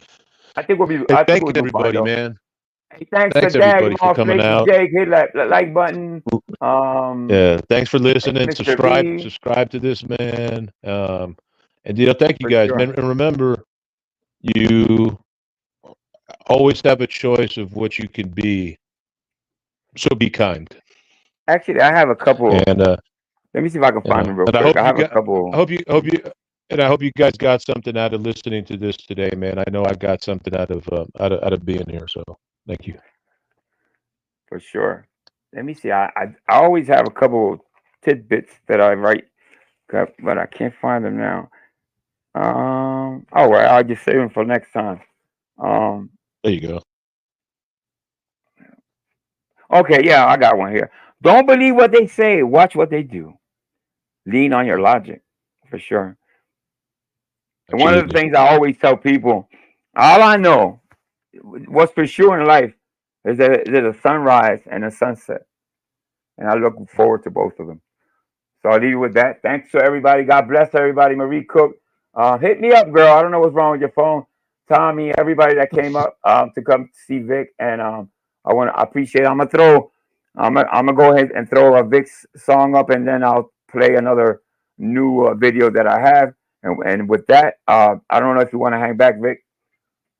I will. But, I will. I'll hang. I'll stay. Okay. I'll stay up until after. Right on, brother. All right. So I'll be right back, guys. Peace and love, everybody. Just a small town girl living in a lonely world. She took the midnight train going anywhere. Just a city boy, born and raised in South Detroit. He took the midnight train going anywhere. Don't stop believing. Hold on to your feeling. Street light, keep on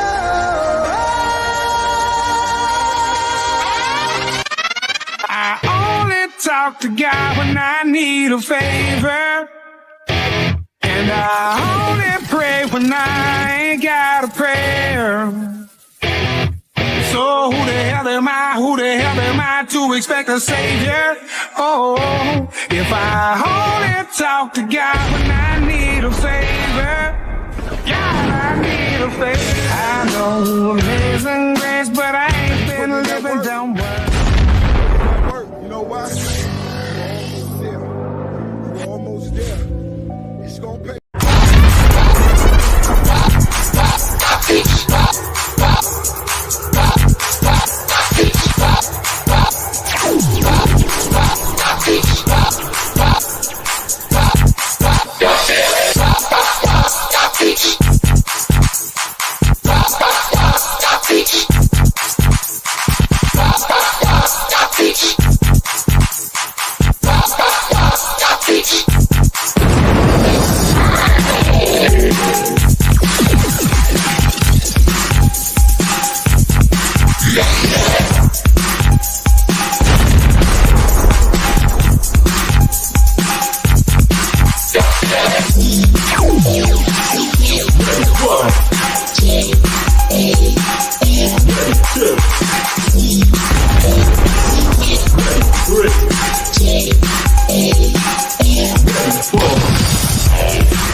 Yes, sir. And we're back. Vic, you still there, right? I'm still here. I just Yeah. Oh I just man, went this is down. And, I just dude. went What down. a I just went. successful fucking stream, bro. Hey, how's my spelling, by I the just way? went. That's an inside That joke. looks good, man. Okay, Yes, yeah, yes, you're doing great, bro. yeah. Um, it's kind of hard to shut down. I had such a great time, man. Thank you so much for even, uh, I told Vic, in private, we talked for, and I gave him the idea, and I see what he wanted and what he wanted to do in this community, and we're kind of just shooting at the moon right now, but I think there's something here. There's something to, what I mean, at least once you get your channel going, I'll be happy. But I want to thank you for just Man, even sharing your fucking story, and absolutely. hopefully we'll aim for Thursday and see what happens, and we'll talk behind the Okay, scenes as far as to see what you want and how it's gonna sure. how it's gonna be, you know, What Mhm. else we can add to the already? People will love you. People will love to talk to you. They already know enough about you. But we can have another one of these that which people can Hey, ask you questions. I think a question and answer will be nice too. But we'll see. So anyway, thank you you know everyone. what, God bro? bless. Yeah, Only God knows, and He ain't telling. he ain't telling. All right. Uh, th- All right, what, folks. what, let me see what Fakey Jake's saying. Hold up. Let me. Uh, yeah. Okay. Cost of delivery. Okay. She's ordering Am I chicken. blocked Okay, here? Fakey. Booger eating schizophrenia. Oh Oh shit. man. No, you're not blocked, but I guess that's your name. I guess I don't know. Yeah, that's pretty inventive. You gotta admit. I guess It is. I'm It is. It is. fascinated. But a lot of these people are very smart in that they can come up with these soccer accounts. They're really funny. They're Right. not. I don't like the Yeah. doxing, obviously. If you come in with somebody's name, but I Right. love Right. the inventive part about it. You know what I mean? It's really Correct. clever. I agree. Avatars and stuff like that. But so anyway, I'll tell you one that I yeah. heard, and I haven't seen it.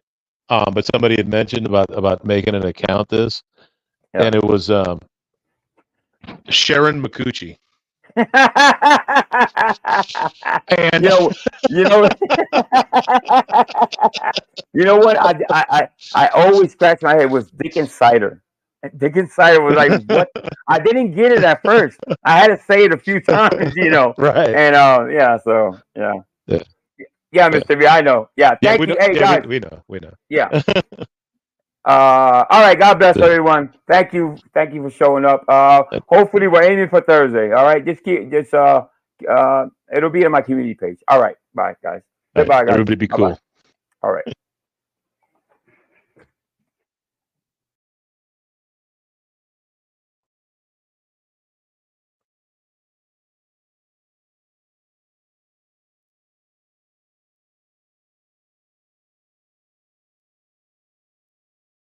Are we still live?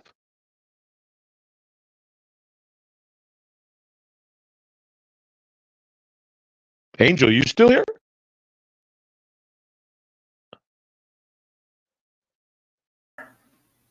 There you are. I don't know what happened. I'm still. I I entered don't the know. You stream and disappeared. it kicked me I the don't think fuck out of my own. Yeah. I Oh don't well. think you did in the stream. I think we're still live, bro. I think we're live. I don't know what the fuck. You know what I did? I took myself off the panel. Basically, that's it. We're having a little bit of technical Difficulties. difficulties Believe it here. or So. not, you know what? I don't know, Oh man. man. It's It's a good thing these I didn't say anything, bro. I was about to talk some shit about Paul Yeah, and we're Liz, gonna talk man. shit about. We're gonna shit on all of you guys. Yeah, Damn. that was a close call, man. That was a close call. All right, let's get the All hell right. out of here, Let's man. get out of here, man. All right. Let See, these people go 10W live for their life. lives, man. All right.